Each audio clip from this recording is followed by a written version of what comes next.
The Devil's Mayhem Motorcycle Club thought they were untouchable in Montana's ranch country.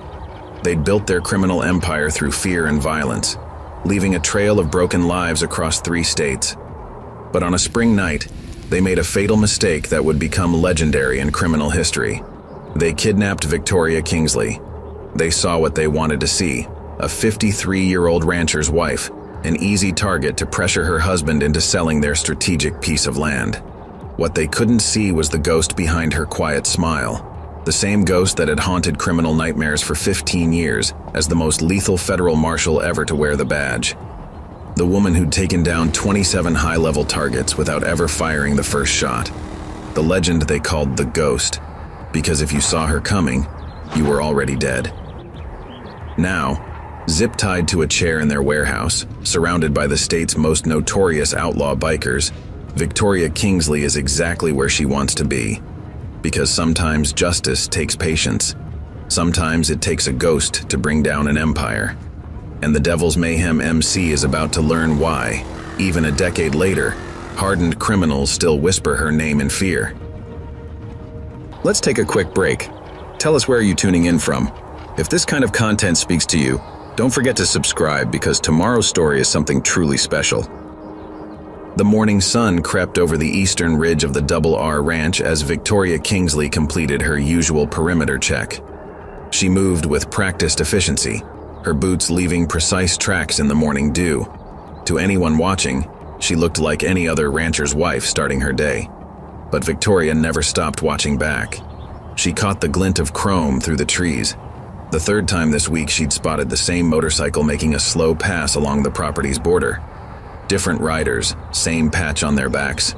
Devil's Mayhem MC. They were getting bolder. Inside the ranch house, Robert Kingsley sat at the kitchen table, his weathered hands wrapped around a coffee mug. "They're back again," he said as Victoria entered, not looking up from his tablet where he scrolled through local news. "4th pass this morning." Victoria poured herself coffee, her movements deliberate and calm. "Same 2 as yesterday, plus a new one. Red Harley amateur rider, keeps his weight too far forward." Robert looked up, his eyes meeting hers. 10 years of marriage had taught him to read between her words. "They're not just watching anymore, are they?" Victoria sat across from him, allowing herself a small smile. "Number. They're building patterns, testing response times, Sheriff Dawson's patrols, delivery schedules, our daily routines." She took a sip of coffee. "They'll make their move soon." "We could sell," Robert suggested, though his tone said he already knew her answer. "The offer's well above market value." "It's not about the ranch." Victoria's voice carried an edge she rarely allowed herself. "Devil's Mayhem has bought or pressured their way into controlling every piece of land along the Old Canyon Road. This is the last parcel they need." "For what?" "That's what I intend to find out." Their conversation was interrupted by the rumble of motorcycles on the main road, not passing by this time, but turning onto their long gravel driveway. Victoria moved to the window, her stance casual but her mind calculating distances, angles, potential cover. 3 bikes approached, led by a massive custom chopper. Victoria recognized the rider from police bulletins, Vincent Romano, president of Devil's Mayhem MC. Former military, suspected of everything from weapons trafficking to murder, but never convicted. He'd transformed a small-time biker gang into a criminal empire spanning 3 states. "Stay inside," Victoria told Robert, her voice carrying the same quiet authority that had once commanded federal tactical teams. "Whatever happens, whatever you hear, stay inside." She stepped onto the porch just as the bikes stopped in a V formation, gravel crunching under their wheels. Romano killed his engine but remained mounted, removing his sunglasses with practiced theatricality. His 2 companions, younger, harder-looking men with patches marking them as enforcers, dismounted and flanked their leader. "Mrs. Kingsley," Romano called out, his voice carrying the false charm of a practiced predator. "Beautiful morning for a ride." "This is private property, Mr. Romano." Victoria's tone was pleasant, non-confrontational. Just another rancher's wife uncomfortable with unexpected visitors. "Now that's exactly what I wanted to discuss." Romano swung off his bike with fluid grace. The property. My organization has development plans for this region. Plans that could benefit everyone. He gestured expansively. Including you and your husband. Victoria noted how his enforcers subtly spread out, trying to flank her position. Amateur move. They were telegraphing their intentions to anyone trained to see it. "We're not interested in selling," she replied, maintaining her role. "This ranch has been in my husband's family for generations." "Things change, Mrs. Kingsley." Romano's charm slipped, revealing something colder. "Progress comes whether we want it or not. Smart folks adapt. Others?" He shrugged. "They tend to get left behind, sometimes tragically." Victoria allowed a trace of fear to show on her face, feeding their assumptions. Let them think they were dealing with a simple rancher's wife. Let them underestimate her. It's what she'd been training them to do for weeks. "Are you threatening us, Mr. Romano?" "Threatening?" He smiled, spreading his hands in a gesture of innocence. "I'm offering you a way forward. $2 million, well above market value. Because I respect what you've built here." His voice hardened slightly. "But that offer won't last forever." Victoria wrapped her arms around herself, the picture of intimidated vulnerability. I'll need to discuss this with my husband." "Of course." Romano's smile returned. "Take some time. Think it over. But not too much time." He reached into his jacket, making one of his enforcers tense nervously. Another tell Victoria filed away. The man wasn't used to real violence, just intimidation. Romano produced a business card, holding it out. Victoria stepped forward to take it, letting them see her slight tremor. Inside, she was counting weapons, analyzing stances, noting how the younger enforcers carried themselves. Everything told her these weren't just bikers. Their quasi-military bearings suggested connection to something bigger. 3 days, Mrs. Kingsley." Romano mounted his bike. "Then we'll need an answer." The bikers roared away in a cloud of dust, leaving Victoria on the porch. She waited until they were out of sight before her demeanor changed. The trembling stopped. Her posture shifted subtly, center of gravity lowering, weight balanced perfectly. This was the stance that had made her legend in federal law enforcement, the ghost preparing to hunt. Robert emerged from the house.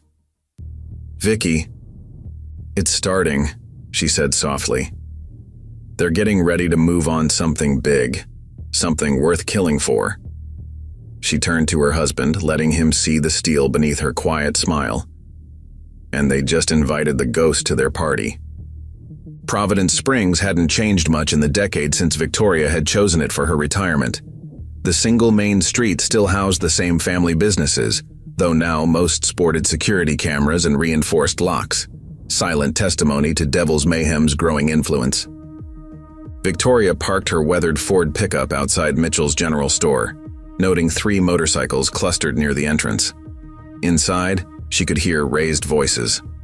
Rebecca Mitchell's store had been in her family for 3 generations. Now it was about to become another kind of lesson. 2 bikers flanked the counter where Rebecca stood, her face pale but determined. The third, wearing a sergeant-at-arms patch, leaned forward menacingly. "Insurance ain't optional anymore, Becca," he growled. "Town's changing. Be a shame if something happened to this nice place." Victoria selected a basket, moving quietly through the aisles. Her presence registered. She saw the nearest biker's hand twitch slightly toward his jacket. Ex-military, that telltale gesture. More evidence something bigger was happening with Devil's Mayhem. "I've already paid the business association," Rebecca's voice carried clearly. "Sheriff Dawson says—" "Sheriff ain't in charge anymore." The sergeant-at-arms swept a display of local honey onto the floor. "We are. $2,000 a month. Starting today." Victoria rounded the aisle, her basket filled with normal ranch supplies. She kept her movements deliberate, unthreatening. Just another middle-aged woman doing her shopping. "Oh my," she said mildly, stepping in sticky honey. "What a mess. Rebecca, do you have a mop? I'd be happy to help clean up." The bikers turned, irritation crossing their faces. The sergeant-at-arms started to speak, but Victoria was already moving past them to the counter, pulling out her wallet. "Adding these to my monthly account," she said cheerfully. "And I'll need a case of that new coffee you got in. The whole bean dark roast? Robert says it's amazing." Rebecca blinked, then caught on. "Of course, Vicky, I'll get that from the back." "Take your time." Victoria smiled at the bikers. "I'm sure these gentlemen were just leaving. Weren't you boys?" The sergeant-at-arms stepped closer, trying to use his bulk to intimidate. "This ain't your business, lady." "No?" Victoria's smile remained pleasant, but her eyes changed subtly. Later, the biker would try to explain to his brothers what he saw in those eyes. Something cold. Something that triggered instincts he'd learned in combat. "My husband's family helped build this town. Rebecca's grandfather gave him his first job. So maybe it is my business." She turned back to her shopping list, dismissing them. The insult was deliberate, calculated. The sergeant-at-arms' face reddened. His hand twitched again toward his jacket. "You should be careful, Mrs. Kingsley," he growled. "Accidents happen." Victoria didn't look up from her list. "Yes, they do. Like 3 weeks ago when your prospect had that nasty spill out on Canyon Road, the one that wasn't reported." Now she met his eyes. Funny thing about accidents, you never know who might have seen something. The bikers exchanged glances. That accident hadn't been reported because it happened during a late-night gun shipment. No one was supposed to know about it. "We'll finish this later," the sergeant-at-arms told Rebecca, trying to salvage some authority. But his voice had lost its edge. After they left, Rebecca sagged against the counter. "Thank you, Vicky, but you shouldn't have. They're dangerous." "Yes, they are." Victoria began cleaning up the honey. "And they're getting more organized. That's what worries me." Rebecca got the mop. "Sheriff Dawson says they're just passing through, part of some big development deal." "Is that what he says?" Victoria's voice was carefully neutral. "Interesting, because that's not what his deputy told Eleanor Turner when they tried to pressure her into selling last month." She worked in silence for a moment, letting Rebecca process the implications. The store owner was smart. She'd see the pattern. "They're buying up all the land along Canyon Road," Rebecca said slowly. "Or forcing people to sell. But why? It's just old ranch country." "Maybe," Victoria finished mopping. "But it's also the most direct route between the Canadian border and the interstate. Lots of empty land. No cellular coverage in some spots. Perfect for moving things that need to stay off the main roads." Rebecca's eyes widened. "You think they're—" "I think," Victoria interrupted gently, "that you should take a vacation. Visit your sister in Denver, just for a week or two." "I can't, the store—" "Rebecca." Victoria's voice was soft but carried absolute authority. "Please, things are about to change in Providence Springs. When they do, it's better if certain people aren't around to see it." Outside, Victoria loaded her supplies into the truck. Her phone buzzed, a text from Robert. "Sheriff Dawson stopped by after you left, asking questions about our plans for the ranch." Victoria smiled. The pieces were moving exactly as she'd predicted. Devil's Mayhem was getting nervous, pushing harder, which meant they had a deadline. Something big was coming. Telling and preparing this story took us a lot of time, so if you are enjoying it, subscribe to our channel. It means a lot to us. Now back to the story. She drove to the outskirts of town, pulling onto a dusty turnout. From here, she could see the Canyon Road stretching north toward Canada. 10 years ago, she'd been investigating a weapons trafficking ring that used rural medical transport companies as cover. The case had led to Montana before her superiors suddenly shut it down. Now, Devil's Mayhem was buying up land along the same route. Her phone buzzed again. Unknown number. The text was brief. "They're watching you. Getting nervous. Like old times. M." Victoria deleted the message.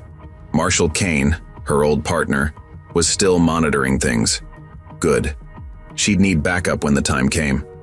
The afternoon sun cast long shadows across the canyon as Victoria headed home. In her rearview mirror, she caught glimpses of a motorcycle following at a discreet distance. Amateur surveillance. They were watching her while she watched them. Perfect. Everything was falling into place. The ghost was about to come out of retirement, and Devil's Mayhem MC was about to learn why weapons traffickers still woke up screaming at the memory of her name. But first, she had to give them exactly what they wanted. One seemingly vulnerable rancher's wife, ready to be used as leverage against her husband. The perfect target, the perfect trap. Victoria smiled as she drove. Some predators, after all, hunt best from inside the den.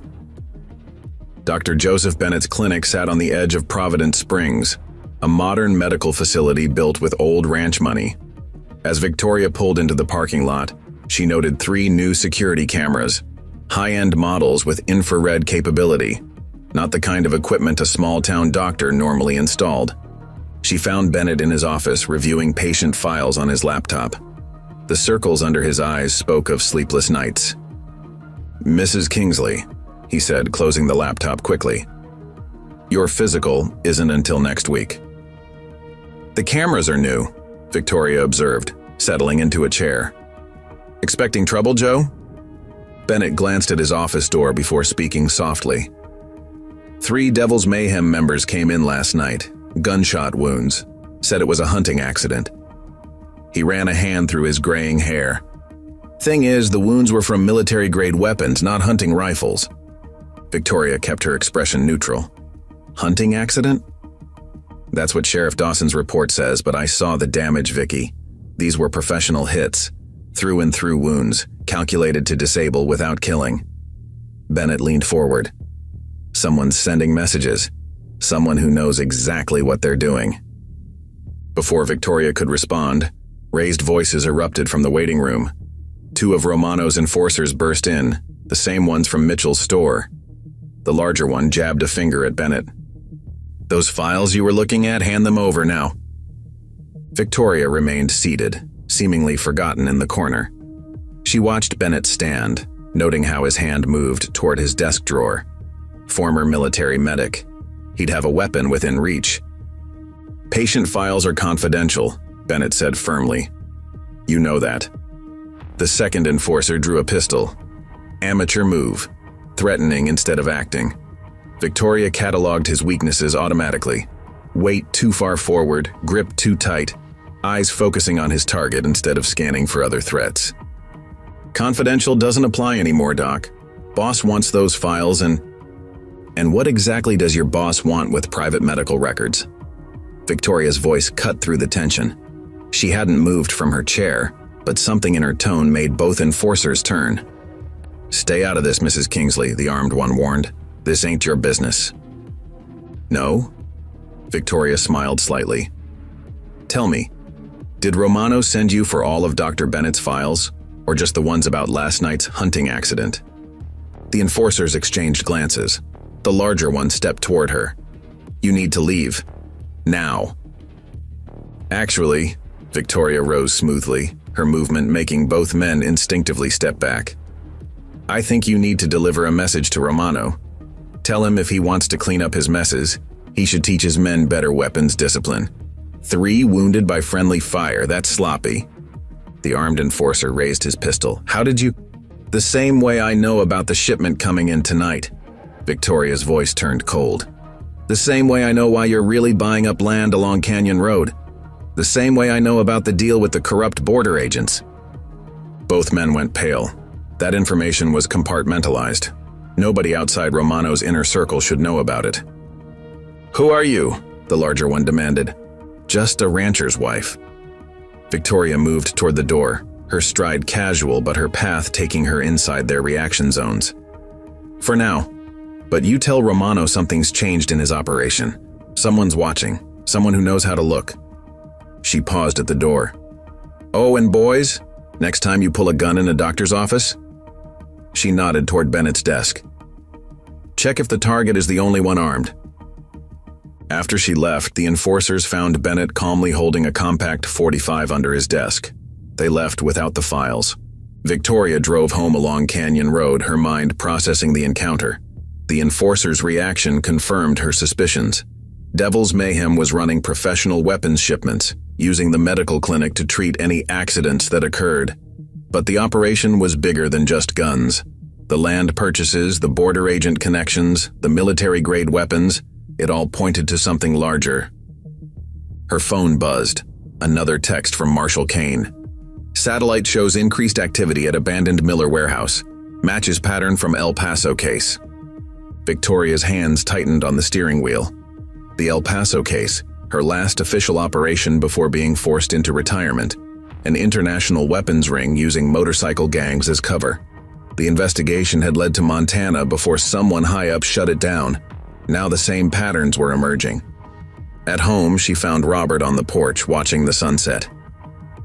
"They followed you from town," he said quietly. "2 bikes keeping their distance. They're getting bolder." Robert studied his wife's face. "You're going to let them take you, aren't you?" "It's the fastest way inside." Victoria touched his arm gently. "Romano's organization is moving something big, something worth killing for. But they're sloppy, overconfident, just like in El Paso." "That case almost got you killed." "No." Victoria's eyes hardened.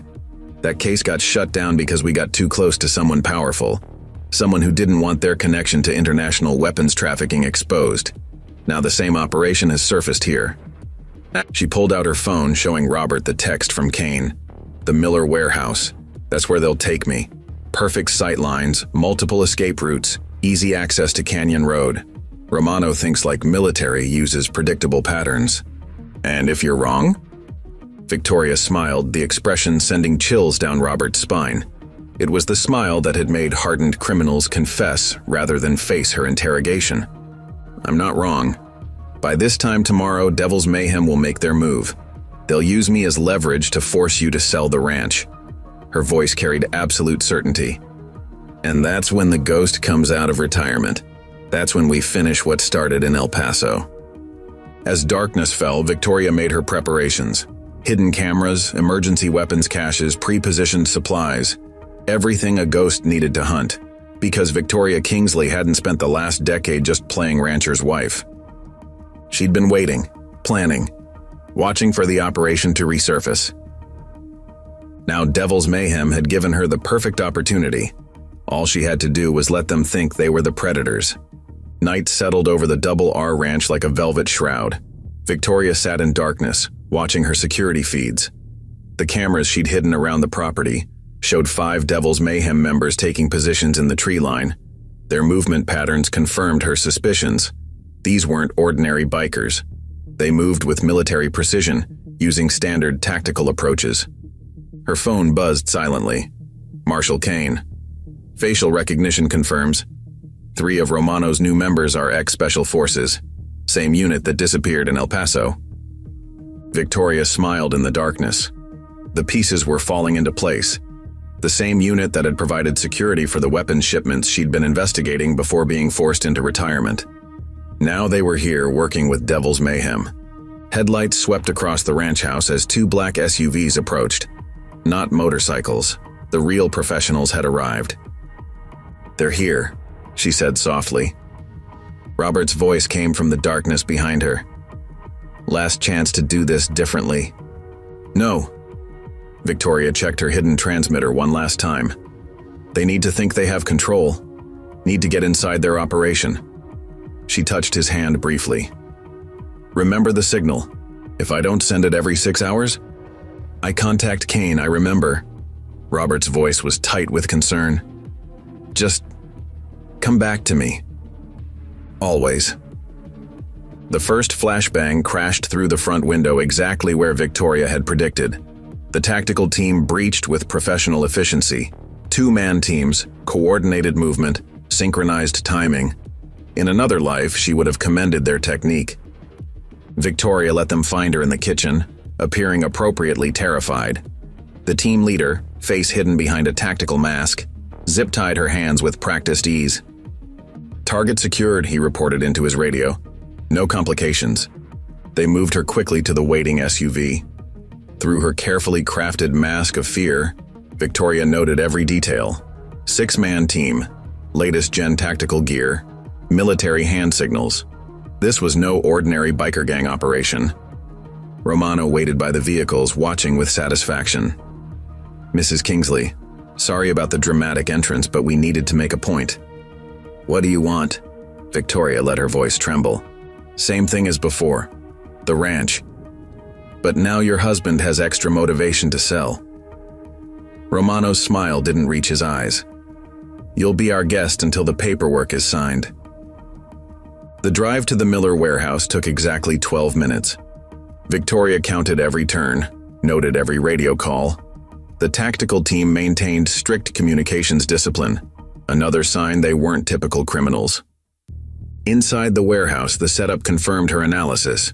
Professional guard positions, modern surveillance equipment, secure communications center. This wasn't just a temporary holding site. This was an operations base.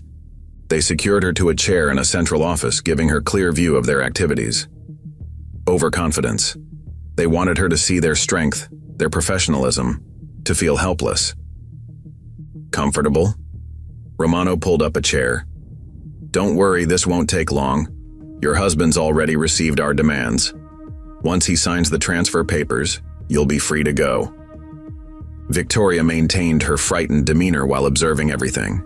Through the office windows, she could see teams unloading crates from a newly arrived truck, military shipping containers, serial numbers matching the pattern from El Paso. Why? She asked, letting tears fill her eyes. Why our ranch? There's nothing special about that land. Actually, there is. Romano leaned back, enjoying his moment of superiority. Canyon Road is about to become very important. Certain business opportunities are opening up. Your ranch is the final piece we need. A commotion at the loading dock drew his attention. One of the tactical team members approached rapidly. Sir, we've got a problem. The shipment manifests don't match. Someone's been tampering with the routing codes. Romano's casual demeanor vanished. Show me. Victoria watched them examine documents at a nearby desk. The tactical team member pointed to something on a laptop screen. These serial numbers, they're being tracked. Someone's monitoring the shipments. Impossible. Romano's voice carried real concern now. Those codes are classified. Military eyes only. Not anymore. The team member lowered his voice, but Victoria's trained hearing caught every word. Boss, this matches what happened in El Paso, remember? When that federal marshal almost exposed the whole operation? Victoria kept her expression fearful, but inside she smiled. They'd taken her exactly where she needed to be, at the heart of their operation, just like old times. Her phone, hidden in a concealed pocket, vibrated once. Marshal Kane's acknowledgement. The tracking devices she'd attached to their vehicles during the kidnapping were transmitting. Everything was proceeding according to plan. Romano returned, his earlier confidence replaced by barely concealed worry. Change of plans. We accelerate the timeline. Get the buyer on secured comms. The whole shipment moves tonight. Sir, one of his men objected. The border crossing isn't secured yet. Now, Romano ran a hand through his hair. Something's wrong. This is too similar to El Paso. We need to finish this before… He stopped, staring at Victoria with dawning suspicion. For just a moment, she let her mask slip. Let him see what was really behind her tears. Romano took an involuntary step back. Who are you? Victoria smiled, and for the first time that night it reached her eyes. The same smile that had haunted criminals' nightmares for 15 years. You should have checked more carefully, she said softly. Should have looked deeper into who you were dealing with. But then, the weapons traffickers in El Paso made the same mistake. Romano's face went pale. The ghost, he whispered. You're the ghost. Around them, his tactical team shifted uneasily. Even a decade later, that name carried weight in certain circles. Consider this a friendly warning, Victoria continued, her voice carrying the quiet authority that had once made cartel leaders confess. Release me now, leave Montana, and this ends here. Continue with tonight's shipment. She shrugged against her restraints. Well, you know what happened in El Paso. Romano's response was predictable. Secure her, double the guard, no one goes in or out without my direct approval. He leaned close to Victoria. Ghost or not, you're not stopping this shipment. Too much money involved. Too many powerful people. I know, Victoria replied calmly. That's exactly what I'm counting on. As they left her alone in the office, Victoria began counting down in her head. 3 hours until Kane's team would be in position, 2 hours until the weapons buyers arrived, just enough time for a ghost to prepare for hunting. The Miller warehouse hummed with tense activity, as Victoria observed from her secured position. Through the office windows, she watched Romano's operation with professional interest. 3 shifts of guards rotating every 4 hours, communication center monitoring police bands, tactical teams maintaining perimeter security, professional but not flawless. Water, a younger guard approached holding a bottle. His patch identified him as a prospect, James, according to the name tape on his tactical vest. Former military based on his bearing, but his eyes showed uncertainty. Thank you, James. Victoria's use of his name made him start slightly. Marine Force Recon, right? Afghanistan? His expression confirmed her analysis. How did you? The way you move, that distinct Force Recon scanning pattern. She took a sip of water. Tell me, what did they tell you about tonight's shipment? I'm not supposed to talk to you. But he lingered, curious despite himself. Of course not. The ghost is dangerous, even tied to a chair. Victoria's voice carried just enough edge to make him nervous. But you're already having doubts, aren't you? Wondering why a simple land grab needs military-grade tactical teams. Why those crates have radiation warning labels. James glanced involuntarily at the loading dock where teams were preparing the shipment. Victoria noted the reaction. Radiation labels. Another piece of the puzzle. Those aren't just weapons, they're moving, she continued softly. You've figured that out, haven't you? Regular guns don't need specialized handling protocols. Don't need ex-military security teams. Shut up. But his voice lacked conviction. Did Romano tell you about El Paso? About what happened to the last team that helped move cargo like this? A door slammed open as Romano entered, his face tight with controlled anger. Stop talking to the prisoner. He dismissed James with a gesture, then turned to Victoria. Trying to turn my men already? You haven't lost your touch. Just making conversation. Victoria smiled pleasantly, reminiscing about old times. Remember Staff Sergeant Wilson from El Paso? The one who helped us expose the operation? He got full immunity. Romano's facade cracked slightly. You're not getting out of this. Even if you are the ghost, you're alone. No backup, no tactical team. Am I? Victoria shifted slightly, making him tense. Are you sure about that? Before he could respond, one of his communication specialists burst in. Boss, we've got movement. Multiple vehicles approaching from the north. Buyers are early. Romano checked his watch. Get the shipment ready. Not the buyers. The specialist's voice carried real concern. Different approach pattern. Professional. They're maintaining radio silence. Victoria watched Romano's expression shift. Expecting someone else? She asked innocently. His phone buzzed. The color drained from his face as he read the message. How? This is impossible. Those are classified frequencies. Are they? Victoria kept her voice casual. You should ask your weapons buyers about their operational security, particularly their communications protocols. Sloppy work, using the same frequencies as El Paso. Romano grabbed her chair, leaning close. What did you do? Me? I'm just a hostage. But her smile suggested otherwise. Although, you might want to check your vehicles for tracking devices. Standard procedure during a kidnapping. Plant trackers during the initial encounter. Your tactical team was so focused on looking professional, they forgot basic counter-surveillance. A new commotion erupted outside. One of the tactical team leaders rushed in. Sir, we've got a problem. Local police scanner just lit up. Multiple federal agencies coordinating with state police. They're establishing roadblocks on all approaches to Canyon Road. Shut it down, Romano ordered. Scrub everything. Tell the buyers. Too late.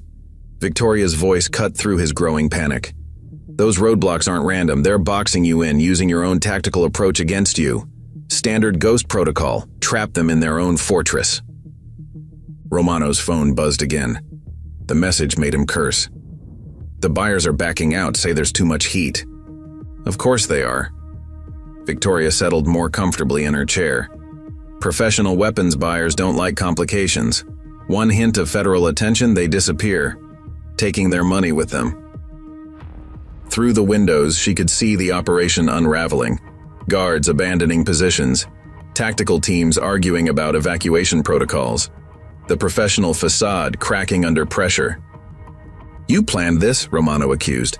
The kidnapping, the tracking devices, the buyers getting spooked. You wanted to be caught. Partly true. Victoria met his gaze calmly. I needed to confirm the connection to El Paso. Needed to identify the real players. The ones above you, Romano. The ones who shut down my investigation 10 years ago. A new voice crackled over the warehouse speakers. Marshal Kane's distinctive tone. Attention, Devil's Mayhem. This is a federal operation. We have you surrounded. All exits are covered. Surrender now. Victoria watched the last of Romano's confidence crumble. You know what happens next, don't you? Your buyers are gone. Your tactical teams are ready to run. And everyone up the chain is already destroying evidence, erasing connections. You're bluffing, Romano snarled. This is just you and Kane trying to… Another specialist rushed in. Boss, we've got satellite coverage, military grade. Someone's painting the building with targeting data. Victoria smiled. Still think I'm bluffing? Your buyers weren't just afraid of federal attention. They were afraid of me.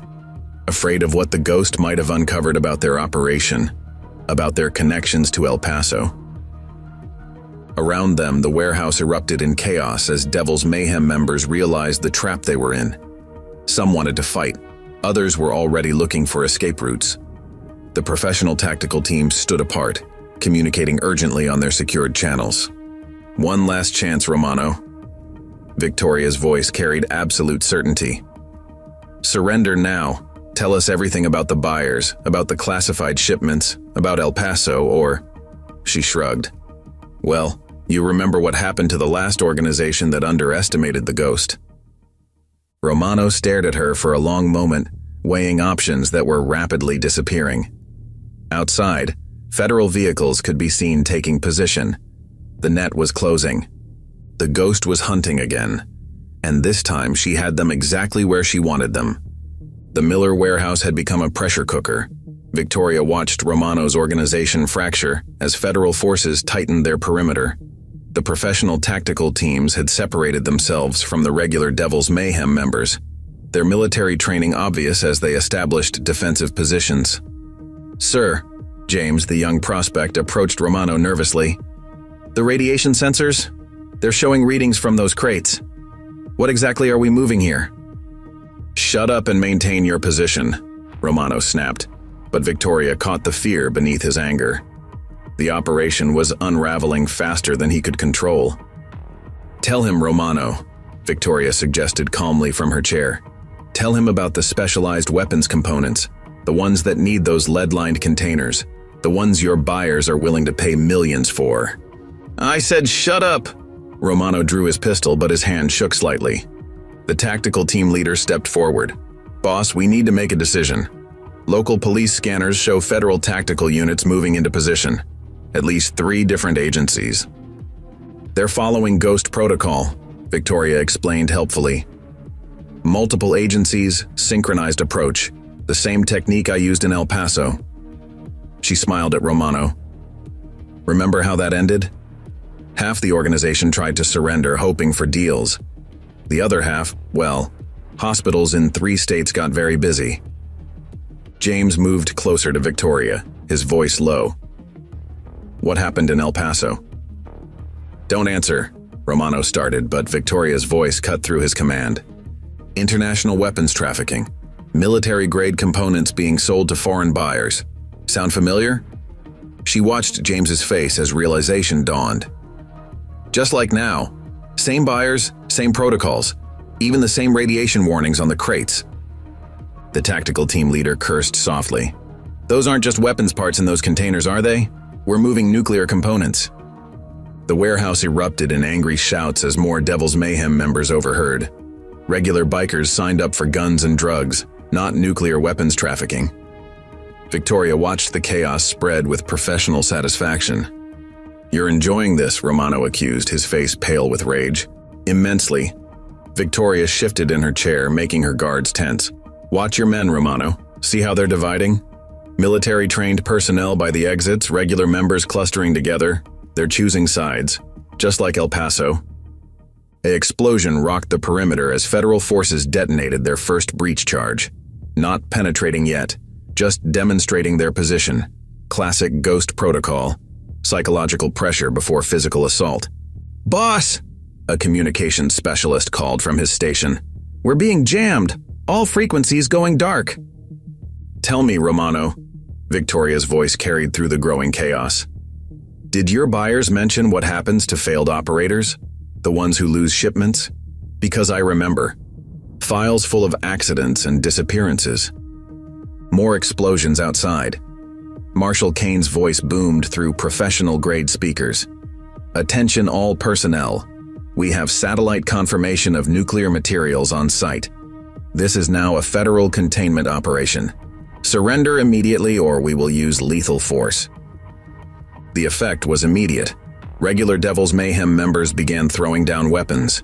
The professional tactical teams established a defensive perimeter, but Victoria could see the uncertainty in their movements. "Nuclear weapons components," James whispered, horrified.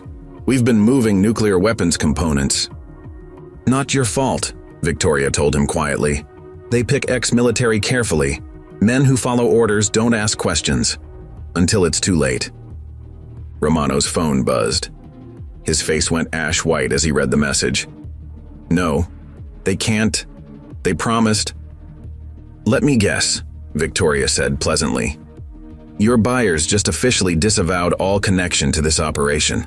Standard protocol when a shipment is compromised. Right now they're erasing records, eliminating links. Soon they'll start eliminating witnesses." The tactical team leader grabbed Romano's arm. "Is she right? Are they going to burn us?" "Nobody's burning anybody," Romano shoved him away. "We stick to protocol. Destroy the evidence, eliminate witnesses, break contact." "Including her?" James gestured at Victoria. "You want us to kill a federal marshal?" "Former marshal," Romano corrected, but his voice lacked conviction. "Actually," Victoria smiled, "my reinstatement paperwork was filed this morning. Marshal Kane's orders, full federal authority." She met Romano's eyes. "Want to add killing a federal officer to nuclear trafficking charges?" Another explosion, closer now. Through the windows, Victoria could see federal tactical teams moving into position. The warehouse had become a trap, just as she'd planned. "Options, boss?" The tactical team leader's voice carried military precision, but also fear. "We're running out of time." Victoria watched Romano wrestle with his diminishing choices. Outside, more Devil's Mayhem members were surrendering. The professional teams were separating into smaller groups, some clearly planning to fight while others prepared to run. 10 years, Romano," she said softly. 10 years I waited for this operation to resurface, for the real players to show themselves, and you led me right to them."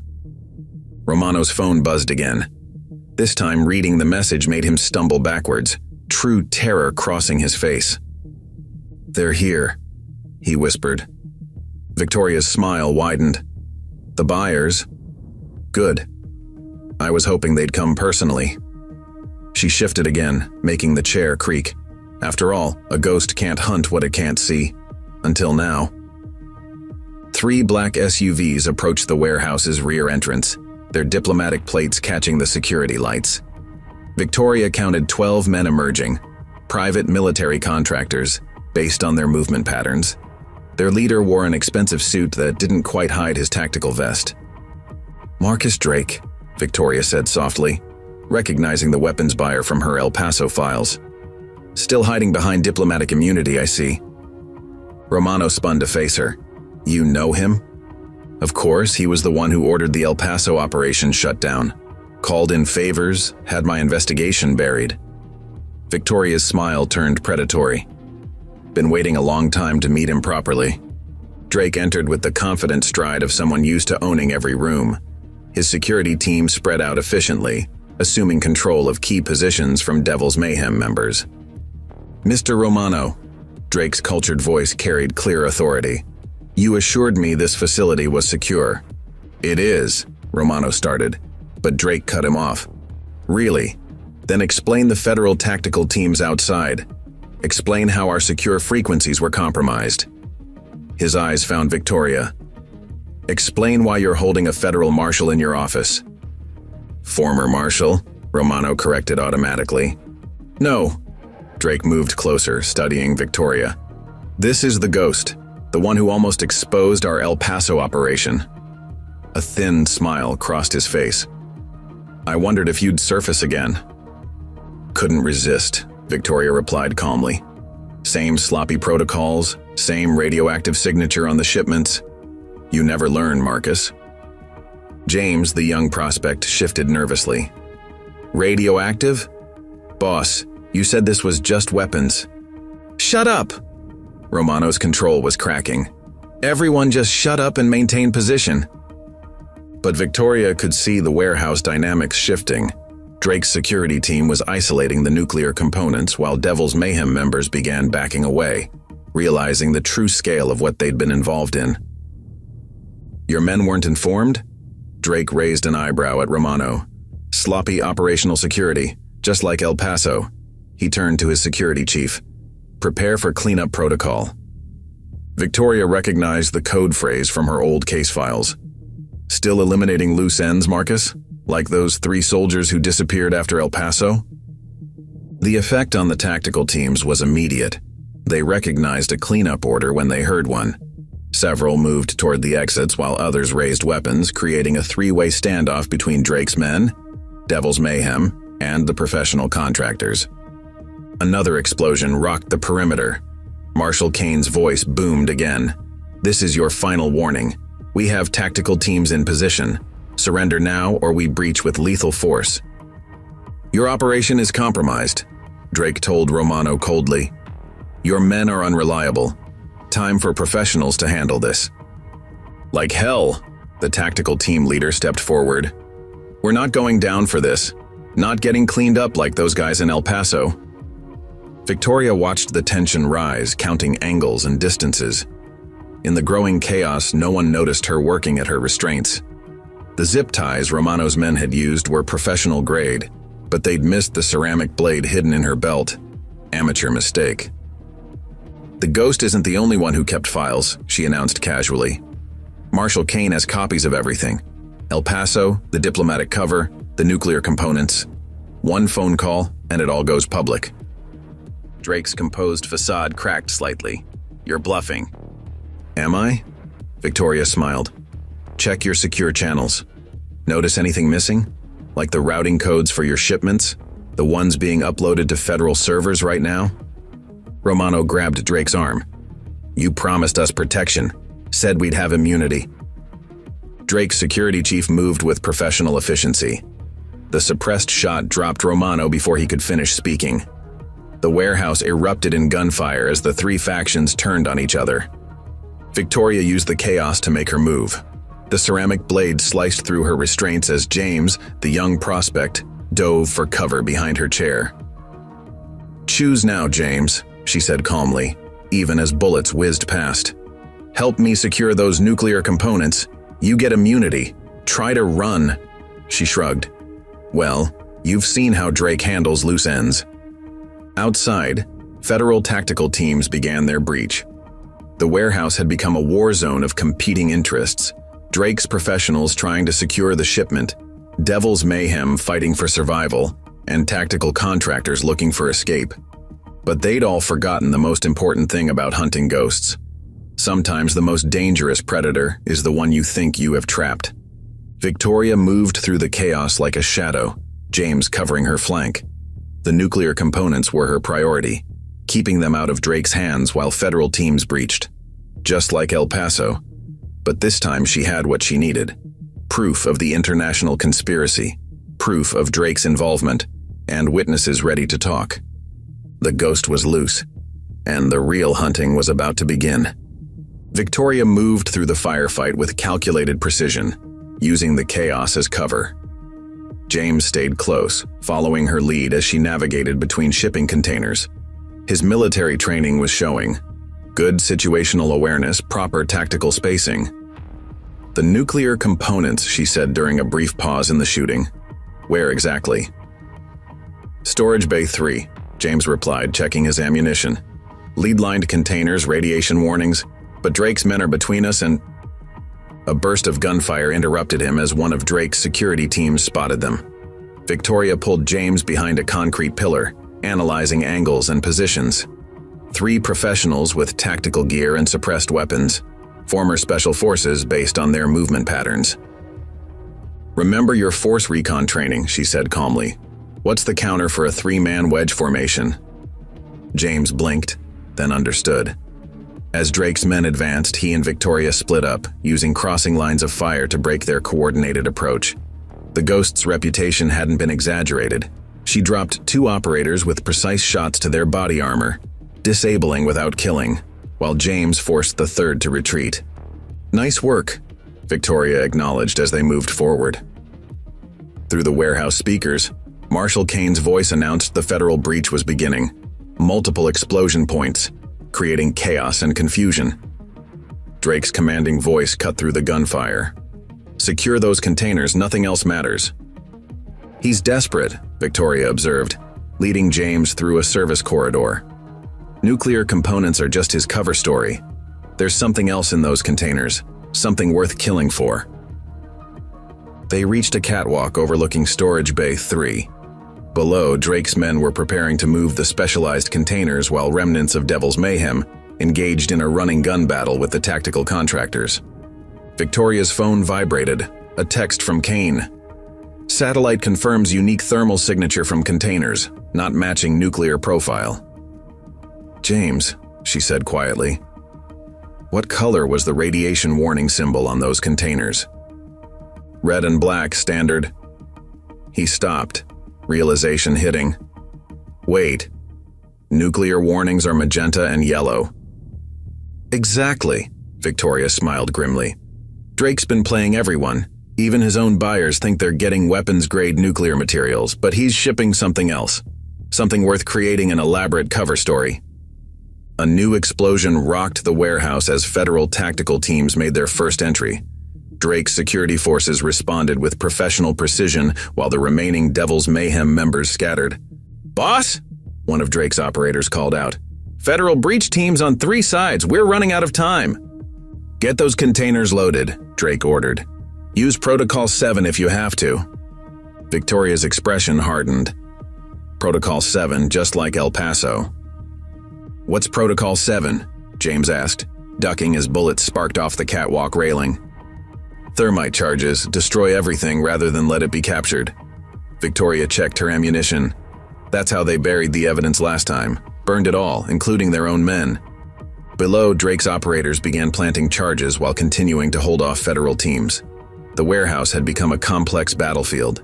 Federal agents breaching from multiple points, Devil's Mayhem fighting for survival, tactical contractors looking for escape routes, and Drake's professionals trying to protect their cargo. "Time to end this," Victoria said quietly. "James, I need you to create a distraction. Get their attention focused upward while I—" Movement caught her eye. One of Drake's men was opening a container, preparing to plant charges. For just a moment, Victoria saw inside, not nuclear components. Something else. Something that made her curse softly. "Those containers," she said. "They're full of hard drives, servers, data storage." Understanding dawned on James's face. Information. They're moving information. Not just any information. Victoria's voice was grim. "Those are military-grade quantum encryption servers, black box technology, the kind used to store intelligence operations data, covert assets, black site locations." "Someone's stealing classified intelligence files," James whispered, "using nuclear components as cover." Another explosion rocked the building as federal teams breached the east wall. Through the chaos, Victoria spotted Drake heading for a secure exit, protected by his remaining operators. "Choose now," she told James. "Help me stop Drake. You get full immunity. Everything you did here gets classified as a sanctioned operation. James checked his weapon, then nodded. What's the play? First, we need to reach those servers before they trigger the thermite. Then, Victoria smiled, the expression sending chills down James's spine. Then we show Drake why they called me the Ghost. Below, Drake's men had finished placing charges. Soon they would destroy evidence of one of the largest intelligence thefts in history. But they'd made one crucial mistake. They'd given the Ghost exactly what she needed: proof of an international conspiracy, proof of Drake's true operation, and a chance to finish what started in El Paso. Victoria moved to the catwalk's edge, her voice carrying that quiet authority that had made hardened criminals surrender rather than face her. Now, James, show me what Force Recon taught you about hunting predators. The Ghost was done playing defense. It was time to remind everyone why that nickname had haunted criminal nightmares for 15 years. Victoria and James moved along the catwalk with practiced efficiency, using the federal breach points as cover. Below, Drake's men were starting to trigger the thermite charges, preparing to destroy the intelligence servers. We've got 3 minutes once those charges start, Victoria said, checking angles. After that, thermite burns hot enough to melt through the server casings. Sir, one of Drake's operators called out, federal teams have breached the East Corridor. Marshal Kane is leading personally. Drake's composed facade cracked. Trigger all charges. Nothing can fall into federal hands. He turned to his security chief. Prepare the backup protocol, like Tehran. Victoria's eyes narrowed. Tehran. That's the connection I missed. She keyed her hidden comm unit. Kane, are you receiving? Go ahead, Ghost. Marshal Kane's voice was steady despite the gunfire in the background. Drake's running the same operation as Tehran. Remember that CIA server farm that got hit? The one where classified files disappeared right before a thermite accident? Through the chaos, Victoria could hear Kane cursing. Son of a... He's not stealing random intelligence. He's building a complete database of covert operations, assets, locations, protocols. Enough to compromise every intelligence agency in the Western world, Victoria confirmed. Nuclear components were just cover. Nobody looks too closely at nuclear shipments. Too much paperwork, too many agencies involved. James checked his ammunition. How do we stop them? The charges are sequenced, Victoria explained, moving into position. They have to trigger in order, or the failsafes kick in. Standard intelligence protocol. She smiled grimly. The same protocol I helped design. Below, Drake's men had started the sequence. The first thermite charge ignited with a brilliant flash, starting the countdown to total server destruction. Now, Victoria's command sent James into motion. They dropped from the catwalk onto shipping containers, using Drake's own tactical positioning against him. His men had created perfect cover positions for anyone attacking from ground level. They weren't prepared for threats from above. Victoria moved like her nickname, a ghost flowing between cover points. 2 of Drake's operators went down before they realized the attack was coming from an unexpected angle. James proved his Force Recon training, providing precise covering fire that forced the remaining security team to retreat. The servers! Drake's voice carried real panic now. Protect those servers. But Victoria had reached the first row of containers. Her hands moved with practiced speed, disarming the thermite sequence she'd helped develop. James kept Drake's men pinned down while federal breach teams advanced from multiple directions. It's over, Marcus, Victoria called out, her voice carrying that quiet authority. Your entire operation is exposed. Tehran, El Paso, all of it. You don't understand what you're dealing with. Drake's composure was gone. This goes higher than you can imagine. Governments, intelligence agencies, people who can make anyone disappear. You mean like you made those CIA agents disappear in Tehran? Victoria moved to the next set of charges. Or those NSA analysts in El Paso. More federal teams breached the warehouse. Marshal Kane's voice boomed through tactical speakers. All units, secure those servers. Priority 1.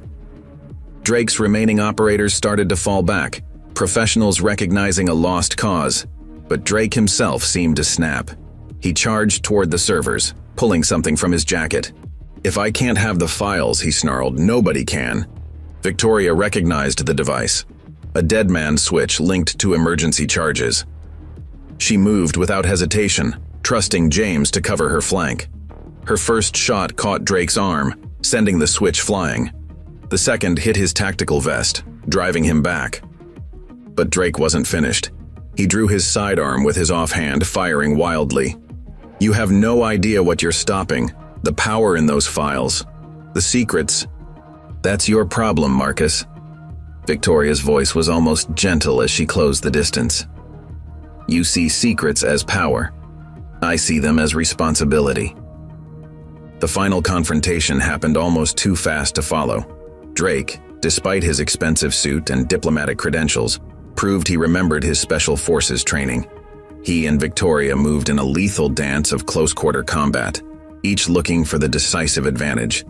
But there was a reason they called her the Ghost. Drake never saw the final strike coming. One moment he was pressing his attack, the next he was disarmed and on his knees, Victoria's gun pressed against his head. "Tehran," she said softly. "El Paso. All those agents who disappeared. Talk fast, Marcus, before I decide you're too dangerous to take alive." Around them, federal teams secured the warehouse. The remaining Devil's Mayhem members surrendered while tactical contractors threw down their weapons. James kept guard as Marshal Kane approached, his tactical team scanning for remaining threats. "The servers are secure," Kane reported. "Looks like we got to them in time. The intelligence files are intact." Victoria kept her weapon trained on Drake. "Almost too easy, wasn't it? Almost like someone wanted us to recover these specific servers." Drake's laughter held no humor. "Finally figured it out, didn't you? You're right. These servers were bait. The real files, the real operation." He smiled coldly. "You've got no idea what's coming." Victoria met Kane's eyes. They both recognized the implications. This wasn't just about stolen intelligence anymore. Someone had used Drake's operation to distract from something bigger, something worth sacrificing an entire intelligence theft ring to hide. The Miller warehouse had become a federal crime scene. Technical teams swarmed the server containers while tactical units secured the perimeter. Victoria watched them work from a makeshift command post, her mind processing patterns others might miss. "The servers were a distraction," she told Kane as they reviewed preliminary data. "Drake wanted us focused on the intelligence theft while something bigger moved into position." "Makes sense." Kane pulled up satellite imagery on his tactical tablet. "We've got increased activity at 3 other sites along Canyon Road, all showing the same radiation signature we tracked here." James, now officially working with the federal team, studied the images. "Those are the properties Devil's Mayhem was forcing people to sell. They needed the whole route." Victoria nodded. "Not for moving servers, for moving something else. Something worth burning an entire intelligence operation to hide." Drake sat handcuffed nearby, his expensive suit now dirty and torn. But his earlier panic had been replaced by an unsettling calm. "You still don't see it, do you?" He smiled at Victoria. "All these years hunting ghosts, you never asked who really shut down your El Paso investigation. Who had that kind of authority?" "Assistant Director Phillips," Victoria replied. "He claimed national security concerns." "Phillips was a messenger," Drake laughed softly. "Just like I'm a messenger. There are larger forces at work, Ghost. Forces that make your federal badge look like a child's toy." A commotion at the perimeter drew their attention. A black SUV with diplomatic plates had arrived, accompanied by 2 more vehicles with government markers. "Right on time," Drake murmured. A man in an expensive suit emerged from the SUV, flanked by security. He moved with the confident stride of someone used to absolute authority. Victoria recognized him immediately. William Crawford, Deputy Director of National Intelligence. "Well," she said softly, "this just got interesting." Kane cursed under his breath. Crawford was in charge of oversight for the Tehran operation, the one where those servers disappeared. "The one where agents disappeared," Victoria corrected, watching Crawford approach. "Just like El Paso." Crawford's security team spread out professionally as he reached the command post. His smile was practiced, political. Marshal Kingsley, quite a situation you've uncovered here. Unfortunately, this operation now falls under national security oversight. We'll take it from here. Victoria studied him carefully. Will you? Like you took over Tehran? El Paso? Crawford's smile didn't waver, but his eyes hardened. Careful, Marshal. Some questions are above your pay grade. Like why the Deputy Director of National Intelligence is personally interested in a biker gang's weapons smuggling operation. Victoria kept her voice neutral. Or why radiation signatures are showing up at multiple sites along Canyon Road. This is now a classified operation, Crawford replied. All evidence and prisoners will be transferred to federal custody, including Mr. Drake. Drake's earlier calm made sense now. He'd been waiting for this. Marshal, James spoke up, his voice carrying military precision. Those radiation signatures? They're moving. 3 convoys, all heading north toward the Canadian border. Crawford's security team subtly shifted positions, hands moving closer to weapons. The tension in the command post ratcheted up. Stand down, Marshal, Crawford ordered. That's a direct command from the Office of National Intelligence. Victoria smiled, the expression sending chills through the room. Here's the problem, Director. I've spent 10 years tracking this operation, watching patterns, connecting dots. She moved with deliberate calm, making Crawford's security team nervous. And now I know why El Paso was shut down, why Tehran was buried, because someone high up in intelligence services is running their own operation, moving something so classified it's worth killing to protect. You have no idea what you're dealing with. Crawford's political mask cracked slightly. The bigger picture is that American intelligence agents are dying. Victoria cut him off. Disappeared, eliminated, buried in accidents when they get too close. Just like you planned for me in El Paso. Crawford's hand moved toward his jacket. That's enough. Security, take them into custody. All of them. But Victoria had been waiting for this. Her phone broadcast a pre-recorded message to every federal frequency. Attention all units, be advised Operation Clean Sweep is now active. Authorization code, Ghost 7 Delta. Through the warehouse windows, they could see tactical teams moving into new positions. Not Crawford's security, but Victoria's people. The ones she'd spent 10 years placing carefully. It's called having a longer game, Director, she said softly. While you were watching for ghosts, I was building an army. Crawford's face showed real fear now. You can't. This operation is vital to national security. The material being moved. Is what exactly? Victoria's voice carried absolute authority. Because in about 30 seconds, every federal agency in 3 states will be moving on those convoys. So talk fast, Director. What are you really moving through Canyon Road? The ghost had just changed the game. The question was, how far up did the conspiracy really go? Crawford's security team maintained their positions, but Victoria could see the uncertainty in their stance. Professional operators recognized when a situation had shifted beyond their control. Those convoys, Victoria kept her voice calm while reviewing tactical feeds. They're not just heading for the border. They're converging on specific coordinates. Care to explain why the Deputy Director of National Intelligence is coordinating with foreign buyers on American soil? You have no authority, Crawford started, but Victoria cut him off. 3 teams of federal tactical units moving to intercept, she announced, letting him see the live feeds. Satellite coverage showing your convoy routes. And most importantly, she smiled coldly, complete records of every operation you've buried. El Paso, Tehran, all of it. James approached with new data on his tablet. Marshal, we've got thermal imaging from the convoy loads, not matching any known radiation profile. Because it's not nuclear material, Victoria said, watching Crawford's reaction. Is it, Director? That was just cover for what you're really moving. Something worth compromising national intelligence for. Crawford's political mask cracked further. You don't understand. These materials, they're beyond classified, beyond any normal protocol. Sir, one of his security team reported urgently. Federal units have blocked all access routes to Highway 17. The convoys are being boxed in. Victoria's phone buzzed. Marshal Kane coordinating the intercept. Teams in position. Convoy leaders requesting direct orders from Crawford. They're nervous. Talk fast, Director, Victoria advised as she watched panic spread across Crawford's face.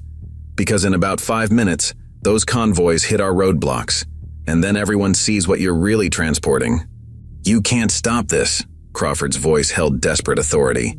These shipments are vital to national security, to relationships with our allies. Allies? Victoria stepped closer, making his security team tense. Like the buyers in Tehran? The ones who disappeared our intelligence agents after getting what they wanted? James checked another tactical feed.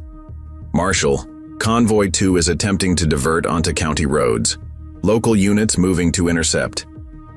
Crawford grabbed for his phone, but Victoria was faster. Let me guess, calling to authorize lethal force just like El Paso? She held up her own phone, showing him the signal jammer. No more buried operations, Director. No more disappeared agents. You don't have the authority, Crawford began, but Victoria's laugh cut him off. I have something better than authority, she said softly. I have proof. Proof of every operation you've compromised, every agent you've sacrificed, every deal you've made with foreign intelligence services. She nodded to James. Show him. James displayed his tablet, showing Crawford surveillance photos, financial records, communication logs, 10 years of carefully gathered evidence. You've been playing chess, Victoria explained. I've been playing a longer game. Every site you've used, every route you've established, every contact you've made, I've been watching. Waiting. Building the case that would expose everything. Crawford's security team looked increasingly uncertain.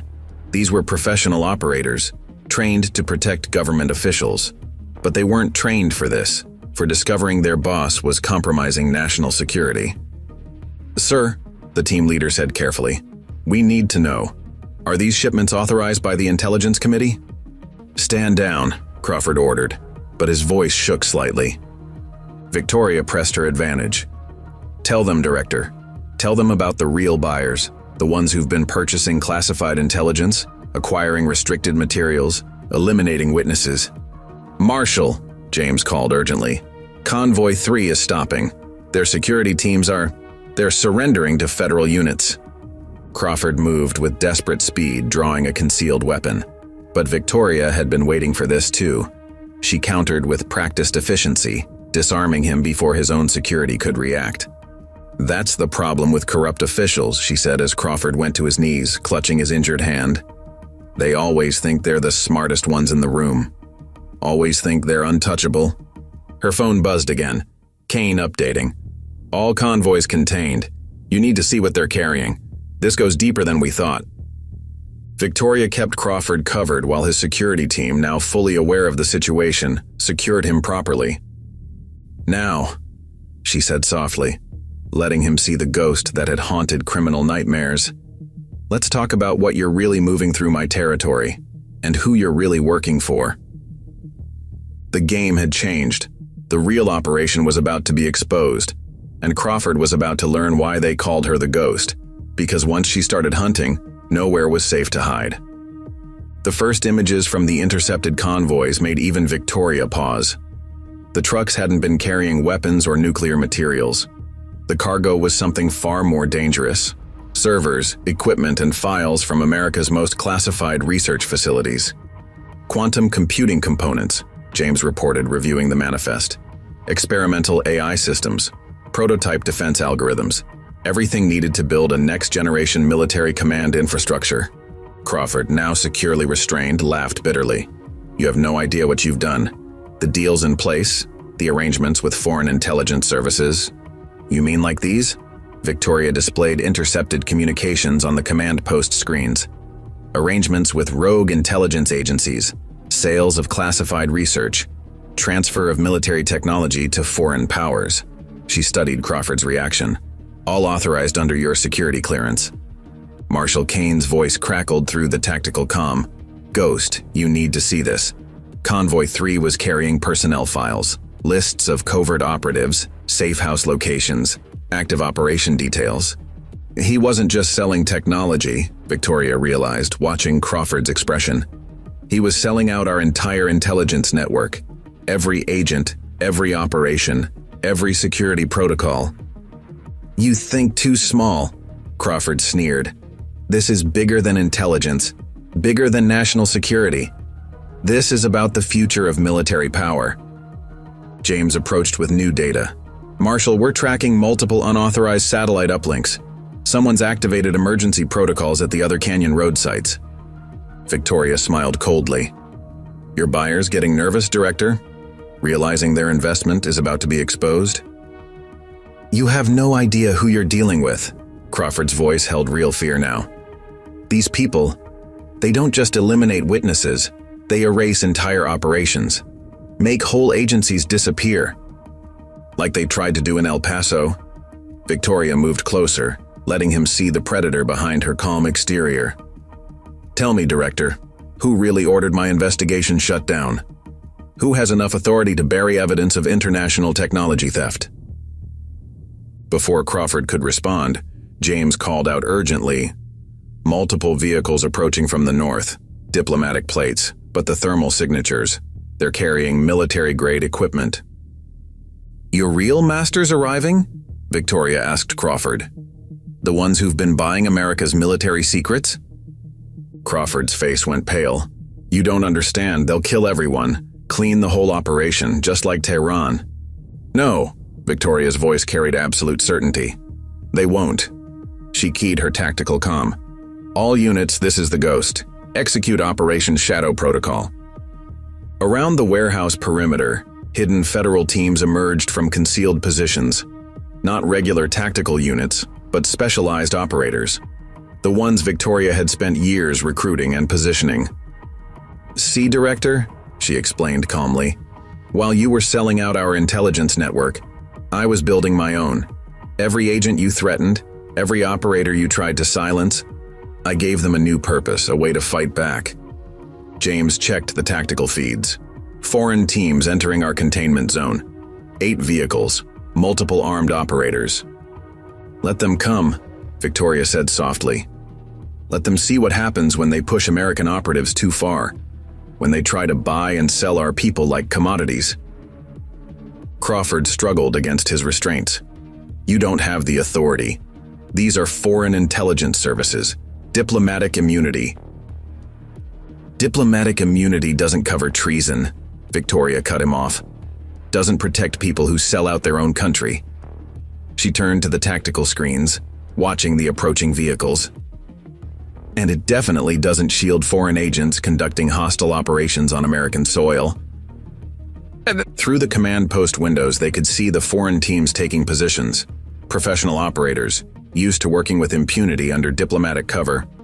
But they weren't prepared for what awaited them. The Ghost had spent 10 years building this moment, creating a force capable of standing against corrupt officials and foreign intelligence services. Now it was time to show them why some predators should never be provoked. James, Victoria ordered calmly, show them what happens when they hunt on our ground. The real operation was about to begin, and the Ghost was done playing defense. The foreign teams made their first mistake immediately, treating this like a standard deniable operation. Their vehicles approached in tactical formation, operators ready to use diplomatic immunity as cover. They weren't expecting Victoria's people. Multiple teams converging, James reported from tactical. Standard infiltration pattern. They're moving to secure the convoys. Victoria watched through command post windows as the trap prepared to spring. Identify their tactical channels yet? Yes, ma'am. Same frequencies they used in Tehran. She smiled coldly. Patch me in. The foreign operator's tactical channel crackled with her voice. Attention unauthorized foreign intelligence teams. This is U.S. Marshal Victoria Kingsley. You are conducting hostile operations on American soil. Stand down or face immediate response. Their reaction was predictable, accelerating their approach, weapons ready. Standard protocol when diplomatic cover was threatened. They're not stopping, Crawford warned almost desperately. You don't understand what they're capable of. No, Victoria corrected calmly. They don't understand what we're capable of. She keyed her tactical comm. All units, execute containment protocol. The foreign team's formation suddenly collapsed as hidden federal operators emerged from pre-positioned sites. Not regular tactical units, but specialized teams Victoria had assembled over years. Operators who'd survived previous cleanup attempts who understood exactly what they were fighting. "Sir," one of the foreign team leaders called urgently through the tactical channel, "we're boxed in. These aren't standard federal units." "Because we're not standard federal units," Victoria replied through their comm. "We're the ones you tried to eliminate. The ones who survived Tehran, El Paso, all your other cleanup operations." James monitored the tactical feeds as Victoria's team systematically isolated and contained the foreign operators. Professional efficiency against professional efficiency, but Victoria's people had the advantage of preparation and righteous anger. "Marshal," James called out, "foreign teams are receiving new orders. Their diplomatic vehicles are powering up some kind of electronic warfare suite." "Expected that." Victoria nodded to a hidden signal team. They activated pre-positioned jammers, cutting off the foreign team's advanced electronics. Another layer of preparation revealed. Crawford watched with growing horror as his backup plan collapsed. "This is impossible. These protocols, this level of coordination." "What's impossible," Victoria cut him off, "is thinking you could keep selling out American agents without consequences, that we wouldn't find each other, organize, prepare to fight back." Through the command post windows they could see the foreign teams realizing their situation. Diplomatic immunity meant nothing here. Their advanced technology was neutralized. They were facing opponents who'd studied their tactics, who knew their protocols, who'd prepared specifically to counter them. "Last chance," Victoria announced on their tactical channel. "Surrender now, or discover why they call me the Ghost." James checked the feeds. "Foreign teams are deploying specialized units, some kind of counterintelligence operators." "Good." Victoria's smile was predatory. "Show them what a real counterintelligence operation looks like." Her hidden teams moved with lethal precision, using everything they'd learned from surviving previous encounters. The foreign operators found themselves systematically isolated, their tactical advantages neutralized, their diplomatic cover meaningless. "This is what happens," Victoria told Crawford as they watched, "when you betray your own people, when you sell them out to foreign powers. They don't just disappear, they learn, adapt, come back stronger." Crawford's face showed real understanding now. "You didn't just build a tactical team, you built a shadow agency." "We built ourselves," Victoria corrected. "Every agent you tried to eliminate, every operator who survived your cleanup attempts, we found each other, organized, prepared for this moment." James reported urgently. "Marshal, foreign teams are attempting to trigger some kind of failsafe. Remote detonation signals." "Blocked," Victoria assured him. "We studied their protocols after Tehran. No more convenient explosions to cover their tracks." The foreign team's tactical channel erupted with urgent communications as they realized the trap they were in. These weren't regular federal agents they could intimidate with diplomatic credentials.